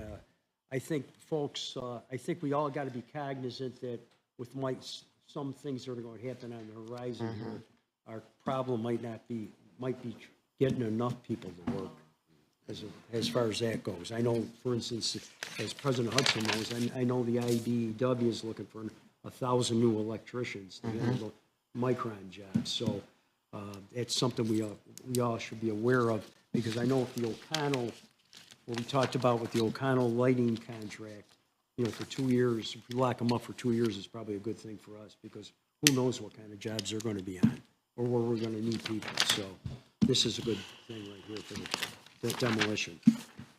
Jake, I'm going to tell you, like I told Neil, you're doing better. Okay? We don't get you when you do better. You're doing better. We'll stay on it. No, it's good to have a diverse group too, because some demolitions are a lot more technically difficult than others. So there are some firms that are better at dealing with larger buildings or buildings that they're close by. So, but these are all put out to bid. So we'll see what we get on the next RFQ process, and hopefully keep that list and grow it and expand it to others that are interested. All right. Other questions? Just don't say bulldogs or cougars, please. I'm a Corcoran guy myself. Well, so. we gonna holler CNS. CNS. What? Who is CNS? What are they? I am done, President Hudson. Thank you, in more sir. ways than one. And now we're going to Councilor Majuk. And before I move on to Councilor Majuk, I just want to shout out Chief Trudell. And I appreciate the fact that you recognize a lot of us up here knew a whole lot of stuff. So for you to take the call and they immediately responded, and it was what we said it was, and they did grab it. So thank you. Councilor? Thank you, Madam President. I have item 55 to 65. Who's going first? That'll be the fire department. I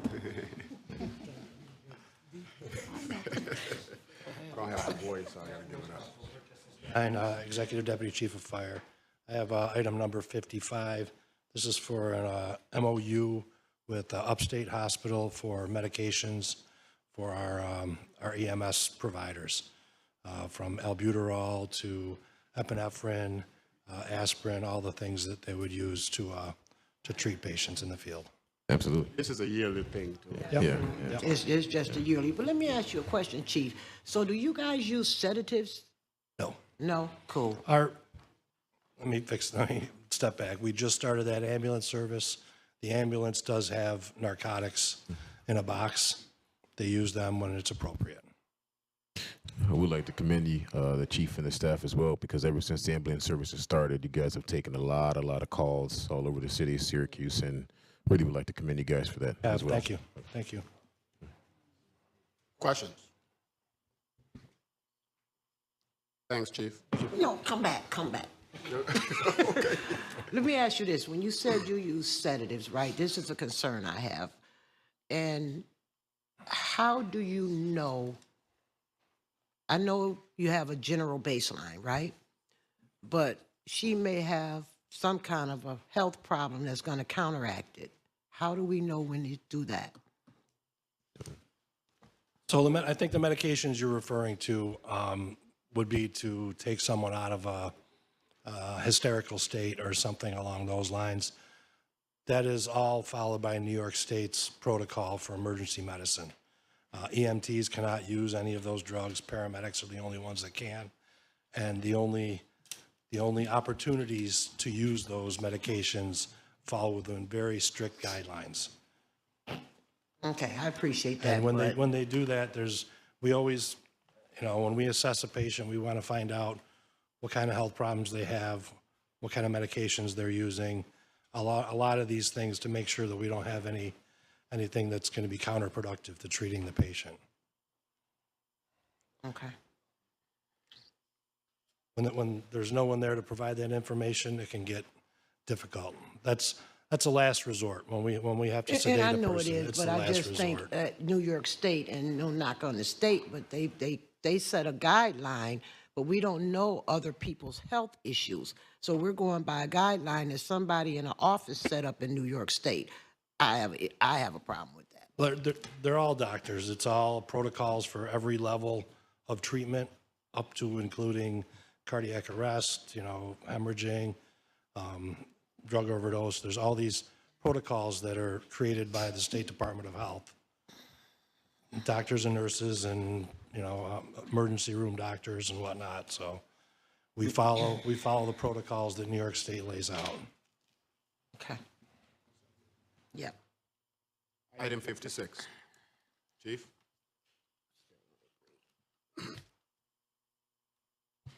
Good afternoon, Rich Shaw, First Deputy Chief of Police. 56 is we want to enter into a 5-year agreement with Axon Enterprises to provide the police department with body-worn cameras, tasers, interview room recording systems, and related software. This also will be combining all previous contracts for these Axon Enterprise products and services. Term of the contract will be 60 months from September 15th, 2023 through September 14th, 2028. The total cost not to exceed $1,423,896 for the first fiscal year to be charged to various accounts. There's an appendix attached. It's mostly grants and a little bit of our operating budget. And then following that, the next 4 years will be $1,354,905 that will be coming. We'll have to budget for our operating budget. Some of the items included in this are going to be a big thing for us is additional body-worn cameras, so that virtually everybody in the police department will have body-worn cameras. They're going to go from, right now, they're around 6 hours of runtime, constant runtime. The new ones will be going up to 40 hours of run, or 14 hours of runtime. And there will be chargers that we can put in the car. So theoretically, you get a lot more than the 14 hours, because right now we're running into that problem of not having enough battery coverage if you work 2 shifts and things along those lines. So that will resolve that. The costs in here on this appendix that you guys, I'm sure everybody's seen, shows that we're currently paying $927,000-ish. And when it's all said and done, we're paying $1.354 million. So there's an increase, but we have increased services and software. Are there any plans to outfit these CSOs, every one of them, with a body-worn camera? Not at this time, no. Is that on the wish list somewhere? I haven't been a part of any of that discussion. I don't know if anybody else has. No. But I would encourage that to be explored, but just my suggestion, thanks. For the first 2 items on here, the taser funding and the body-worn camera, it says ARPA. Is that from the ARPA funds? So there's the appendix, yeah, there's some ARPA funding for tasers and ARPA funding for body-worn cameras. The ARPA funding for the tasers is in the 3rd year, so that's what's left of it. Okay. And for the body-worn cameras, these are going to be updated, or are they going to be added to the ones that we Both. Yep. Okay. So it'll be updated new cameras for the older ones, and then we'll be giving people that don't have cameras in addition to what we already have out there. Chief, let me ask you, what is Project Safe Neighborhood? I'm not familiar with that portion of it. Oh, okay. So you're not that portion. Let's go to the other question I have. What's the difference? I'm looking at the ARPA body-worn cameras, then I'm looking at the New York State DCJS body-worn cameras. So what's the difference? Oh, I see what you're talking about. You're talking about this all grant funding. Right, I know. Yep. But So the $90,000 was money that was sent out there. They sent out a grant notification that was designed for getting people that didn't have body-worn cameras to buy into the body-worn cameras. They sent it out a second time, which time I kind of picked up on that, saying if they're sending this out a second time, they must not be getting all the money requested that they asked for. So even though we already had body cameras, I asked for this $90,000. But we're all outfitted right now, right? No, but we will be. Who, the detectives? Rich, detectives, he can speak to which detectives have them. I mean, you don't have to tell, because we don't want to tell everything, but most everybody is outfitted? Yes, Deputy Chief Elridge, Trudell, Syracuse PD. Most all of our detectives are outfitted. This would be for our Criminal Investigations Division detectives that aren't, and some support services folks. Okay. Yep. And maybe, Chief, what's Project Safe Neighborhood? What is that? I think that's a different agenda item. I'm not familiar with that one. It's not on the agenda, but it's under the grant funding. Maybe Janet can tell me. Because I don't know what that is. It's a grant opportunity from 2020. I know that much, but I don't know. Yeah, I see that. It goes through the Gifford Foundation from the U.S. Department of Justice. Okay, but it has to be some kind of criteria attached to it, too. It doesn't come through the city, but I can see if I can find out if there's something. Okay, thank you.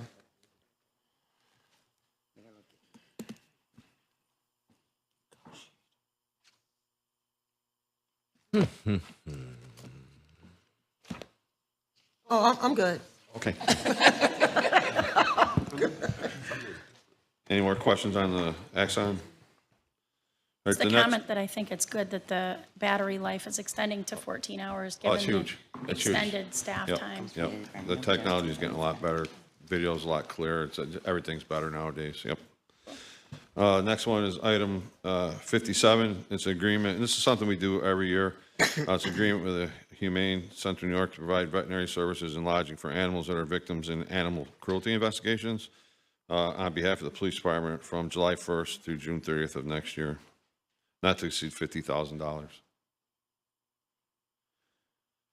Last one is item 58 for me. It's agreement with the New York State Department of Agriculture and Markets to provide law enforcement services to the New York State Fair from August 23rd to September 4th. The city will be reimbursed $45,000 for the services. This is something we've been doing for a number of years. Even though it's out at the fairgrounds, they're covering the costs of the officers to work out there, and there's benefit to the city because if something's kicking off out there, our detectives know and our officers know, who the shooters are better than anybody. And so if something kicks off out there, we can kind of watch out for it when it comes back to the city. So there's definitely a benefit to us as well. Chief, does this cover our whole cost? So it did last year, yeah. And we talked about including fringe and everything, and which isn't it. But what happens is last year we didn't spend the whole $42,000, I think it was. So the additional money, which would have been used for the fringe, gets rolled back in. But going forward, starting next year, we're going to include fringe right from the get-go to make sure that we're 100% covered. Okay, good. Thanks. Remind me again, how many officers again, Chief? I'm not sure how many officers do that detail, Rich. Syracuse PD. It's for the full 13 days. It's 680 hours, and the number of officers vary by the days. So Monday through Thursday, we have 1 supervisor and 4 detectives for 6 hours, Friday, Saturday, and Sunday, it's 2 supervisors, 6 detectives for 7 hours. And then on Labor Day, it's 2 supervisors, 6 detectives for 6 hours. So it varies depending on the day and the concerts that are out there, that sort of thing. They're very selective about when we staff. Other questions? Okay, thank you. Thanks, Chief. Item 59.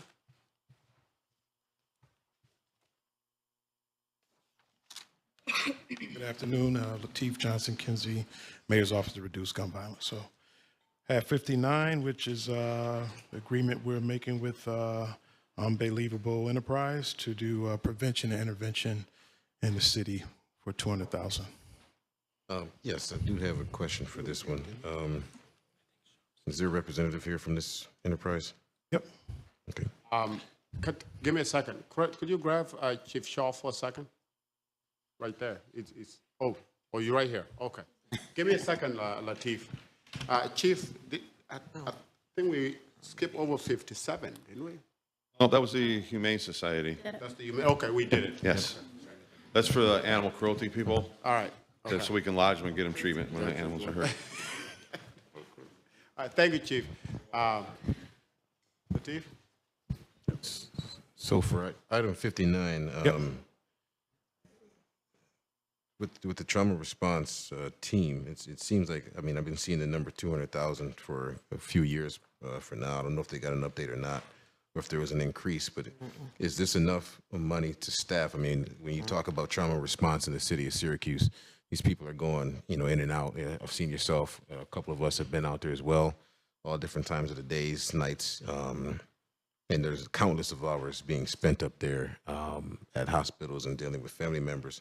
I just don't know if, $200,000 is enough money to accommodate this. So, I mean, if we can either find some more funding for them as well. I mean, I don't know the operative things on that, but if there's any representative here that would like to speak on that, I would love to hear from them.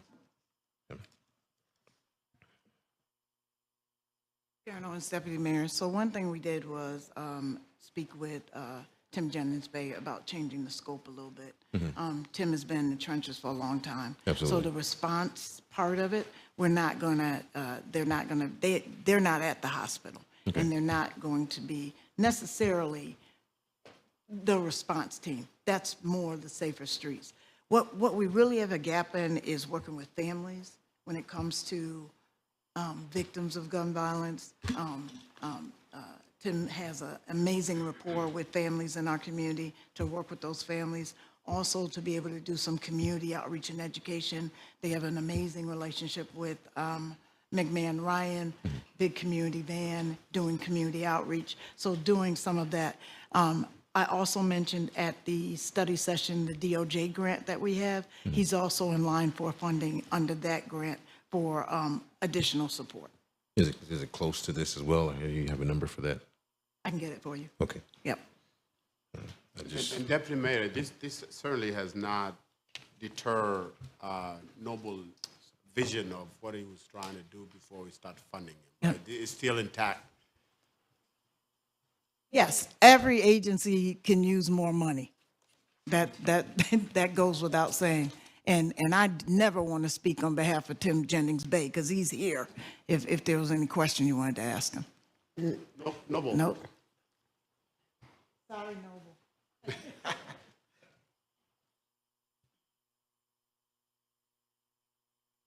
Afternoon. Hi. So a lot of us here, I think most of us, have seen the work you do in the community. And, you know, we thank you here and there, but we really, first of all, we want to thank you for what you do, right? We want to really, really thank you for what you do because you do some good work, man. You do. Appreciate that. And with that, you know, last year, and even during when we had WebEx meeting, it came up, we had asked Noble, with the work you do with everything rising and all of that, you have been stuck at $200,000. Is this enough? And I think what Councilor Gathers was asking, it's in all our heads. We want to know, is this enough for you? No. Well, there you have it. I mean, you know, we've been fortunate enough to work with what we had over, you know, a period of years. But statistically, following the gun data, you know, the homicide rate, of course, more money to put more boots on the ground. Because we have to be honest, what price tag can you put on standing over a dead child, right? So it's just to put more people in place in specific neighborhoods that we call hot spots, keep lines of communication open so when conflict, you know, comes about, we have the opportunity to, you know, put boots on the ground and try to hash out some of those conflicts as much as possible, which is extremely difficult after bloodshed. It's been a rough summer, right? Thus far, we're only in the middle of the summer. There's a lot going on outside, but you know, we don't lose hope, and that's the important thing, of keeping lines of communication open so people in the community don't lose hope as well. How many people do you work with now? On the trauma response team, it's about 8 of us. Do you receive funding from other sources or organizations? Yeah, from the county right now. But I will piggyback on top of that. This same funding has been stagnant since Stephanie Minor's administration. And so I'm just going to put it out here, being that, you know, we're going to look at it.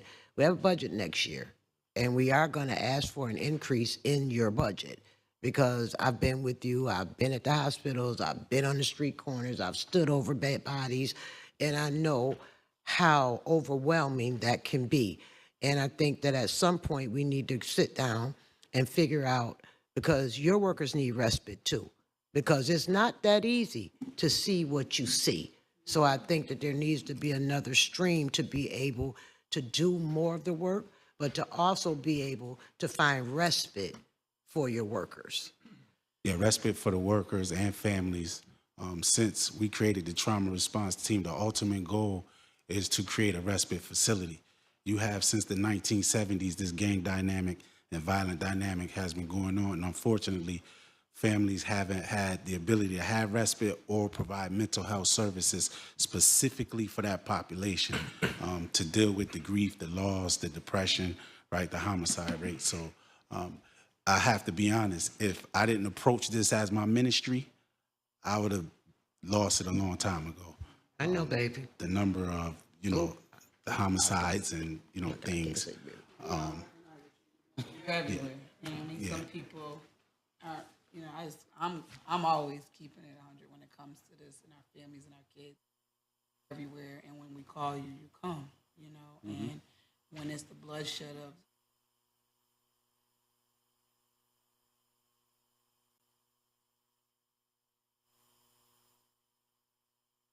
fathers looking at you, like, you know, and to keep that going. And then anybody that works in the hospital at 3 o'clock in the morning, the other night with Pastor Latifah family, you know, gunshot.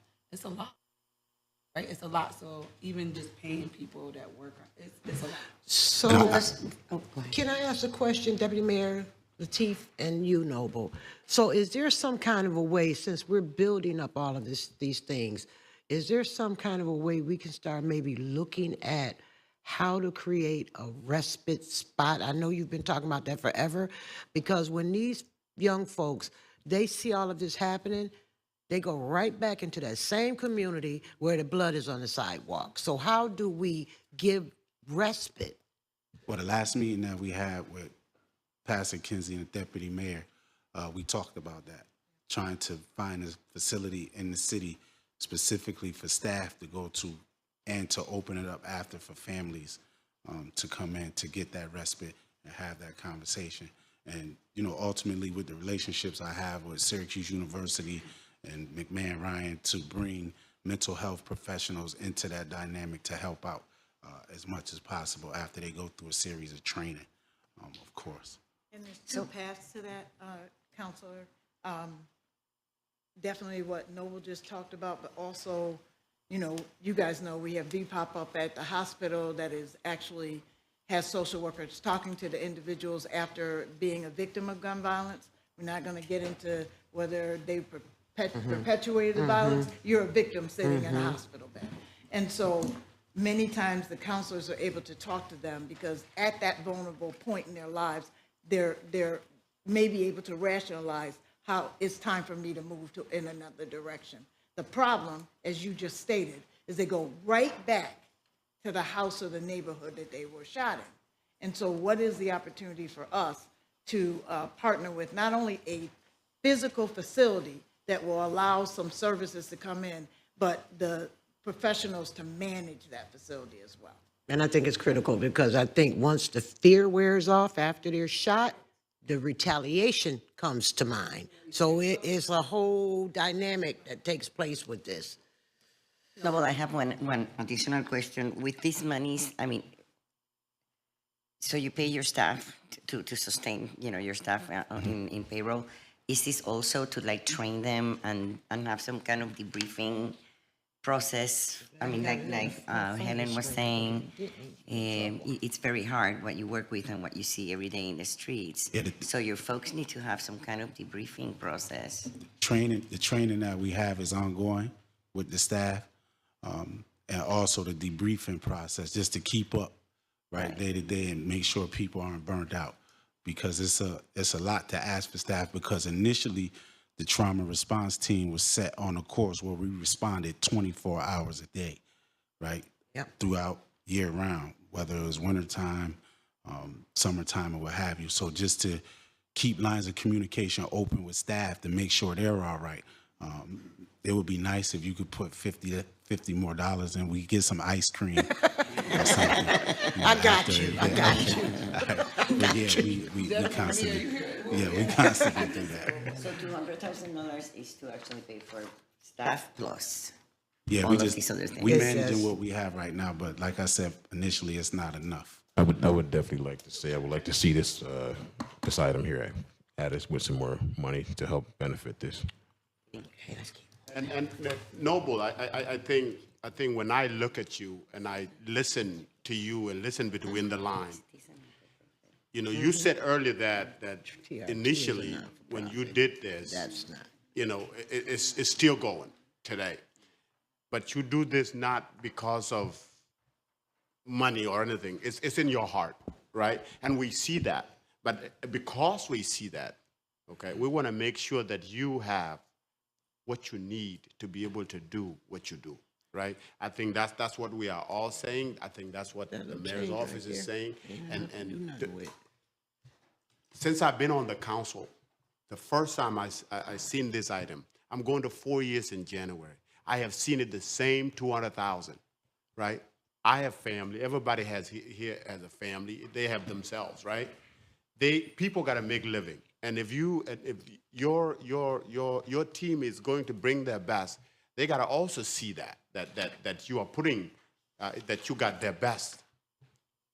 And we know he got our best. So what we gonna do? We gonna go visit Unbelievable, okay? And then we can sit there and we can see it work out. That'll work. So that and another part that I want to say is that I see here there's a couple of adjustments that have been made, right? And I know street addiction is your theory, right? And I want to make sure that theory with what's in your heart is not distorted in any way, because it has been working, right? Right. And we want to make sure that it keeps working, that we don't keep adding stuff to you that don't align with the vision, right? Because that vision has been working. Right. Right. So just let us know. And I know Pastor Lateef as he's our man, right? He's our man, and Yeah, mine too. yeah, right, right. So let's make sure that whatever we are adding does not distort whatever you're working with, right? Yep. I Counselor, appreciate it. so just to be clear, so where we had it with this right here, are you all saying that you would like the administration to find additional funding for this particular contract? And that's what you all are saying? So I guess we're gonna have to talk. We're going to see what we can do, and if so, we'll talk, right? We'll figure it out. Okay. So, but I would like to move on. If you don't, or anybody, you have any questions? Okay, we'd like to move on. Thank you. Thank you, Noble. The other items are items 60 through 65. I have had a number of recommendation and stuff we want to see amended, and I'm going to work with the clerk to see if we can get them through on Monday, but it's more likely we're probably going to have to hold it again. We're going to hold it again. Okay? Yep. So we'll see. With that, or do you have anything else to? Yes. Please. On the road. Yeah. Thank you. No. Okay, Lateef, so as you know, like I said, we were at the hospital with a shooting victim about a week ago, 2 weeks ago. Who's doing out of this? Who's going to be going to the hospitals? You know? So we have SNUG, a state-funded organization that is not on here, that has been responding more than what they have before since we've had this position and have somebody coming to the hospital. It was a misunderstanding that they were to respond to trauma or crime scenes in 48 to 72 hours, which we find out they can respond quicker than that. They can respond the day of. So they have been responding. So what we're seeing with SNUG, oftentimes they can't go in every neighborhood, but we know most of our hotspots are usually in the SNUG neighborhood. They can respond to shootings. They can stand outside the hospital. So I've been in communication with Michael Kegler to make sure they get more on what they need to do, which is show up to the hospital and be there. So I would say that's a work in progress, but they are the group or organization that should be responding to homicide scenes. Now But they're not homicides, they're just gun shootings. I'm or, sorry, or shootings. crime or stabbing, just like we were there Yeah. a couple days ago. Yeah, they should respond to any shooting in Syracuse that is with injury. So this is just a note that I want to put out there, Deputy Mayor.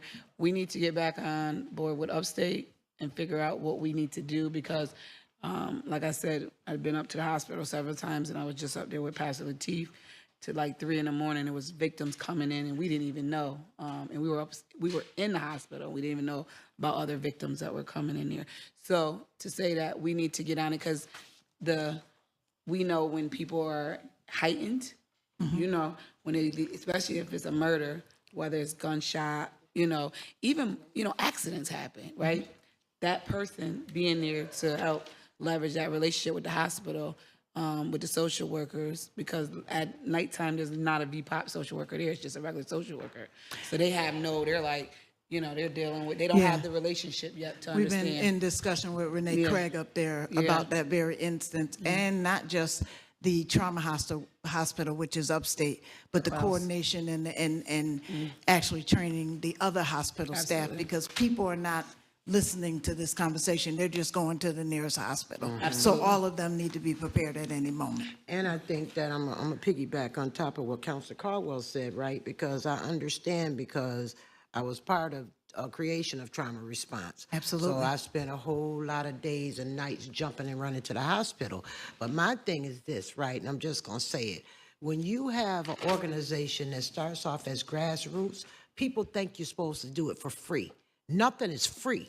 So the hospital needs to understand there's a cost attached with me getting out of bed at 3 o'clock in the morning to come and keep it calm so that your cops don't throw all my people in jail, okay? Because they're emotional. So everybody got to understand nothing is for free. Stop expecting these organizations to do the work for free.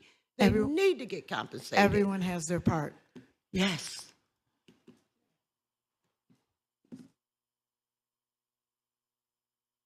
No, I'm good. You know, that was my biggest concern, you know. One quick question. Oh, are you gonna? Face.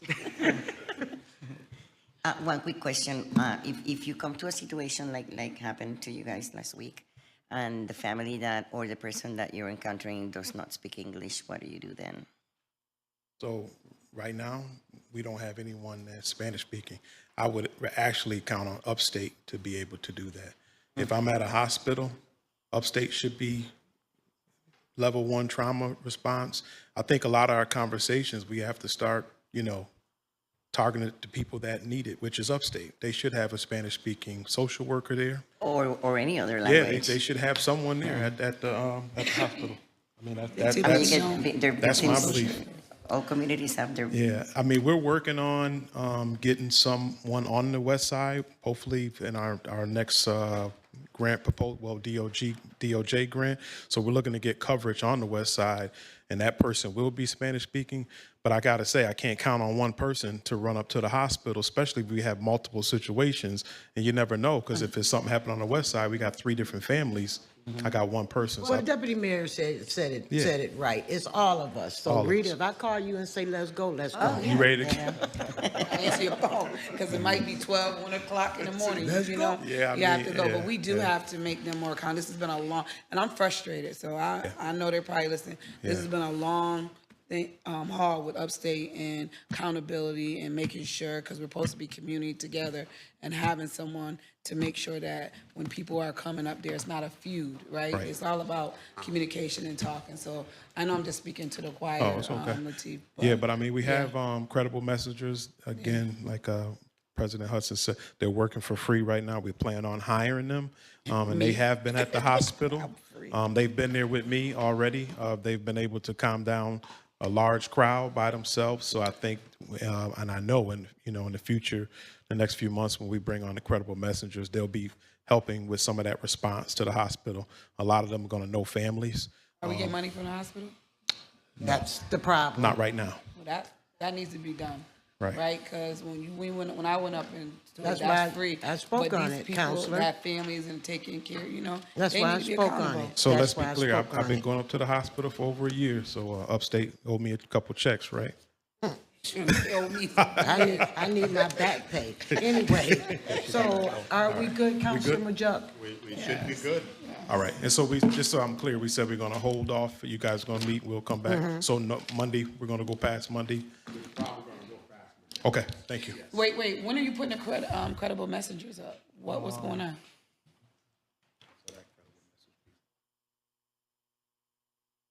The DOJ grant is the next allocation. So let me just make sure I heard correctly. So the items we have now for Safer Streets, we're going to go past Monday? Yes. Okay. What is there that you need from us? So we got a couple of amendments that we want to put through. Okay. Yeah. Can't be done before Monday? No? Okay. Yeah. You're going to talk, somebody's going to talk to me? Yeah. Okay. I gave you a little You talk to me. idea of what was coming, yeah. Yeah, I think that could be done between now and Monday, right? No? Well, it's more to it. I Okay, just was the okay, things I okay. thought. All right. There's more to it. Okay. Yeah. All righty, Counselor Allen. Oh, Lord. All right, thank you. I have items 66 through 72. We've been here for 2 hours. No, we really not. Good afternoon, councilors. Michael Collins, Commissioner, Neighborhood and Business Development. For 66, this is the annual funding allocation for TNT. It's the money that was approved in the annual budget. I've got a wonderful list of approximately 45 items that are the projects that are underway right now that is safe and secure at my desk, so I will email it to you when I get back. The TNT, you know, it's same funding that you guys have done for the past couple of years. 8 sectors, as you know, only organization that we've got in the community right now that is doing participatory budgeting. So they really make great use of the work. But the project's underway for 2023, using a couple different years of funding. They're totaling approximately $200,000. Questions? Participatory budgeting means what exactly? So, great question, Counselor. So, participatory budgeting is the process of being able to make sure that once money is identified for you know, for any type of large block type item, that the community itself decides what it is that the individual projects get funded. So, it's something that when you look at the way that TNT does the funding, each sector gets a chance to decide what projects within those sectors is funded, rather than it being top down and this is exactly what it's for. So, Commissioner, just to be clear, this is the annual budget that we usually give to TNT, the 8 sectors. Correct, and it's simply the allocation of what you already approved in the annual city budget. Mm-hmm. I got a quick question, and Jimmy, maybe you can help me with this too, right? Because I know with TNT, when we talk about it, I think, Pat, we were both here when TNT used to fall under the city's umbrella. Mm-hmm. TNT decided that they wanted to be their own not-for-profit, right? Yeah. 501, so they are. So I don't know what changed because I haven't been that closely in touch with it, but I know at one point, the whole premise was that TNT would do fundraising for their budgets and things like that because they were trying to pull away from being reliant on the city. So what happened? So great question. I wasn't there at the beginning. That I believe that was under the Minor administration when that happened. What I can tell you is that when you look at what happens within the TNT meetings in the TNT sectors, the idea of the fact that it's a venue to be able to bring together neighbors and talk about issues for which the NBD staff, we always have a planner that goes to the meetings. To us, there's great value in making sure that this institution is able to stand up and do the work that it does. It is a great value, Mike, and I'm not taking nothing away from that, but I'm just going to say this. What the hell? I just keep throwing stuff out there, right? Because when we talk about some of the things that we put together, some of these things were supposed to be standalone, but we're continually supporting them because they haven't gotten off the ground. So I'm just curious about that. Yeah, so great question. I can't necessarily speak to that specific to this. I will say to the point that was made earlier, when there are things in this community that we really value, it's up to everybody to be able to put money into it, us included. You know, the previous example around Upstate, absolutely. But this is something that I think many of the counselors have found had value in it, to be able to show up to the, you know, have a forum to be able to go and listen to the constituents and be able to share the information. We found the same with city staff as well. But Council President, point taken, absolutely. I think I wear a couple hats here, but I think I should point out that since that happened way back then, TNT has also gone out and sought grants for other items. They have, this year alone, the spending, you'll see a $75,000 expenditure for Washington Square Park, which is a grant written by a TNT member. The UNBA money that goes to the south side is Patrona's program that she writes through TNT. The census money, the lead money, those are all additional funds coming in through TNT. That's what I was asking. That's what Councilor or President Hudson wants to hear. So all that extra money that comes through is for specific projects. Where we have trouble is nobody wants to fund money for payroll or insurance or all of the things that go into doing these projects. But we operate at a very small scale. And to President Hudson's point and Councilor Manto, in these days of difficulty getting people to work, those things are very valuable. And I'll tell you another thing is with the SDC project, TNT was invaluable. The West Side TNT was invaluable because there is nowadays, with everybody having siloed information, when you get everybody sitting down, people in the neighborhood who are invested in the neighborhood because they're showing up to TNT, it's invaluable, you know, for us. You If know? I could go further, and this is not patting myself on the back, it's patting the city on the back, and I mean this, by city, I mean the residents. 5 years ago, TNT was almost broke, was sitting there quiet and unable to function, and now you're seeing partnerships come back that were not there. The City has Canvas program, the mayor and I and the other advocates, Rita, other people advocating for that $250,000 for public art. From that, other organizations have come in and said, listen, we have $2,000 we're going to give you, hire youth to go and learn from that painter. And sure enough, with each one of those murals, there has been a kid on site helping that painter. They don't get paid much, but they are not on the streets. They are not causing trouble. They are standing there painting, doing something that they love to do. So the civic engagement piece of TNT is the important part. The money it's a tiny pot of money. We spend money on a lot of stupid things. That little bit of money that we spend on TNT is worth it every single minute that we have. You can tell we're at it 2 hours now. But you got to the point I was after. You got to my I'm glad point. you asked it because I like to sit here and be able to actually You got to my sing point. the praises. I would like to think that all the money that I've got in front of you today is intelligent money, Counselor. But Intelligent funding. other questions? No. Thank you, Michael. All right, and 67. And Heather. Again, Heather Schroeder. Right now, I'm representing our charitable arm, the 501c3 branch, which is called the Downtown Syracuse Foundation. So thank you. You all allocated $100,000 for the Syracuse Cultural Festival Fund as part of the city's budget process earlier this year. So this funding is already in place, and we're seeking to appropriate the funds to the Downtown Syracuse Foundation so that we may administer the program. I want to give a thank you to Councilors Monto and Caldwell, who met with our executive director to review the program and have also offered to serve on our review committee to see which organizations will get the funding. Wait, I think there's an error. And we got to check the letters because if I'm not mistaken, I thought it was 150 allocated. That's what we always talked about. Yeah, I thought we allocated the 150 for that. We would take it. I agree on Council President, we did meet, hi, Janet Burke, the Director of Research.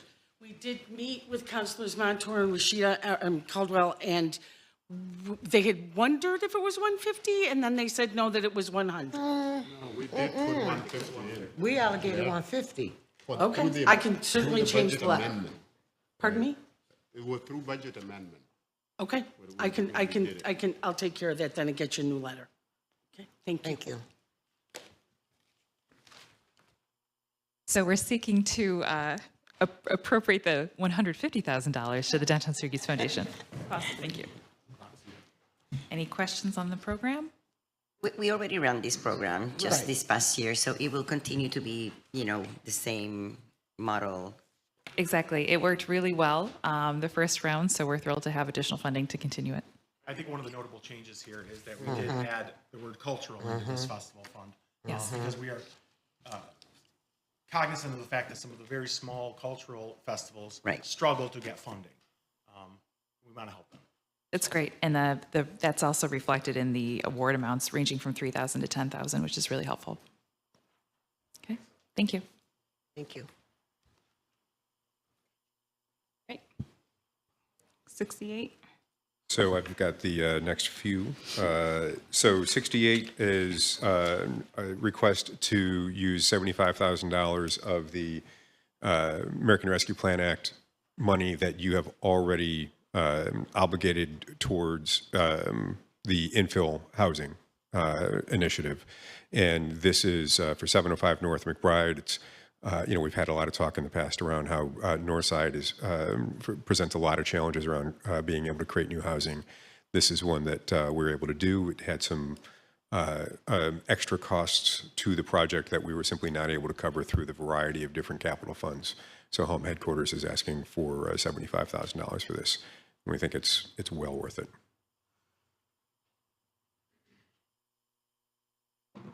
I'll roll on to... Keep rolling. Yep.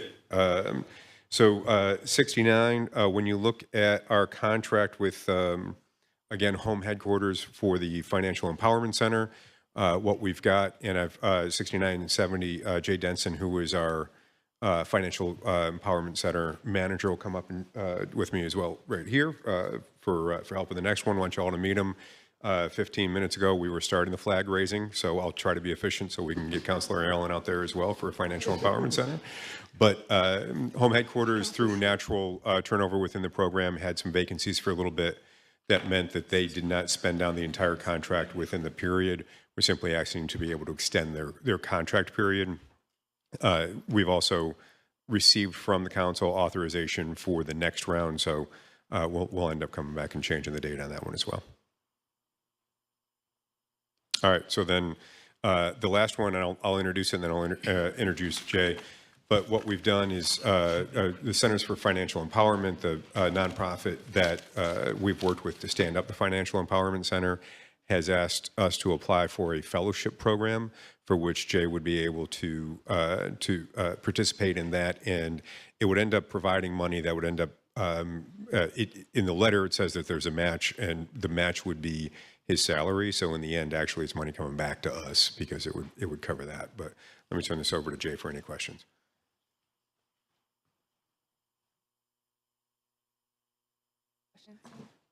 No. Did you want to just, I know they made the, you've been working here for a while, but they just made the official announcement. Did you want to introduce yourself as the FEC manager? Oh, of course. I'm Jay Denson, the FEC manager. Speak to the mic. I am Jay Denson. I am the FEC manager. I've been here since April, but yes, like you said, they just announced it this morning. Well, congratulations, Jay. Okay, let me ask Welcome you aboard. a question, FEC manager, because I know what the program, the premise of it is. So do you have numbers on how many folks actually went through the program and what their debt ratio was and all that good stuff?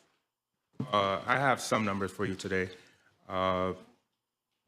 At the moment, in a short time, the program has served over 3,500 clients, bringing that is about 5,419 sessions that are accounted for. That means sessions that were 30 minutes or more. So there were more sessions, but they didn't meet that 30-minute mark.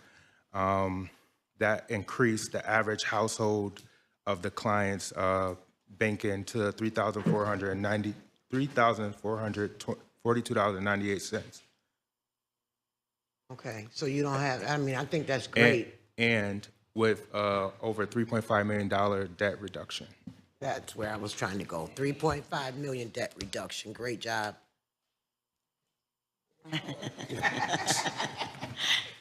And we can get you any specific answers that you want. The system is very robust, so anything that you want to know about FEC, savings, banking, anything, it can produce. Oh, okay. Thank you. Thank you. 3,500 people, 3.5 million. Okay, we're all good with those? And That's a welcome good to return join on us immediately investment. after this. Yeah, thank you. All righty. What else we have? So now we're on 71. We're almost there. All right, really quickly, Jake Dishaw, Deputy Commissioner of Code Enforcement. Item 71 and 72 are encroachments.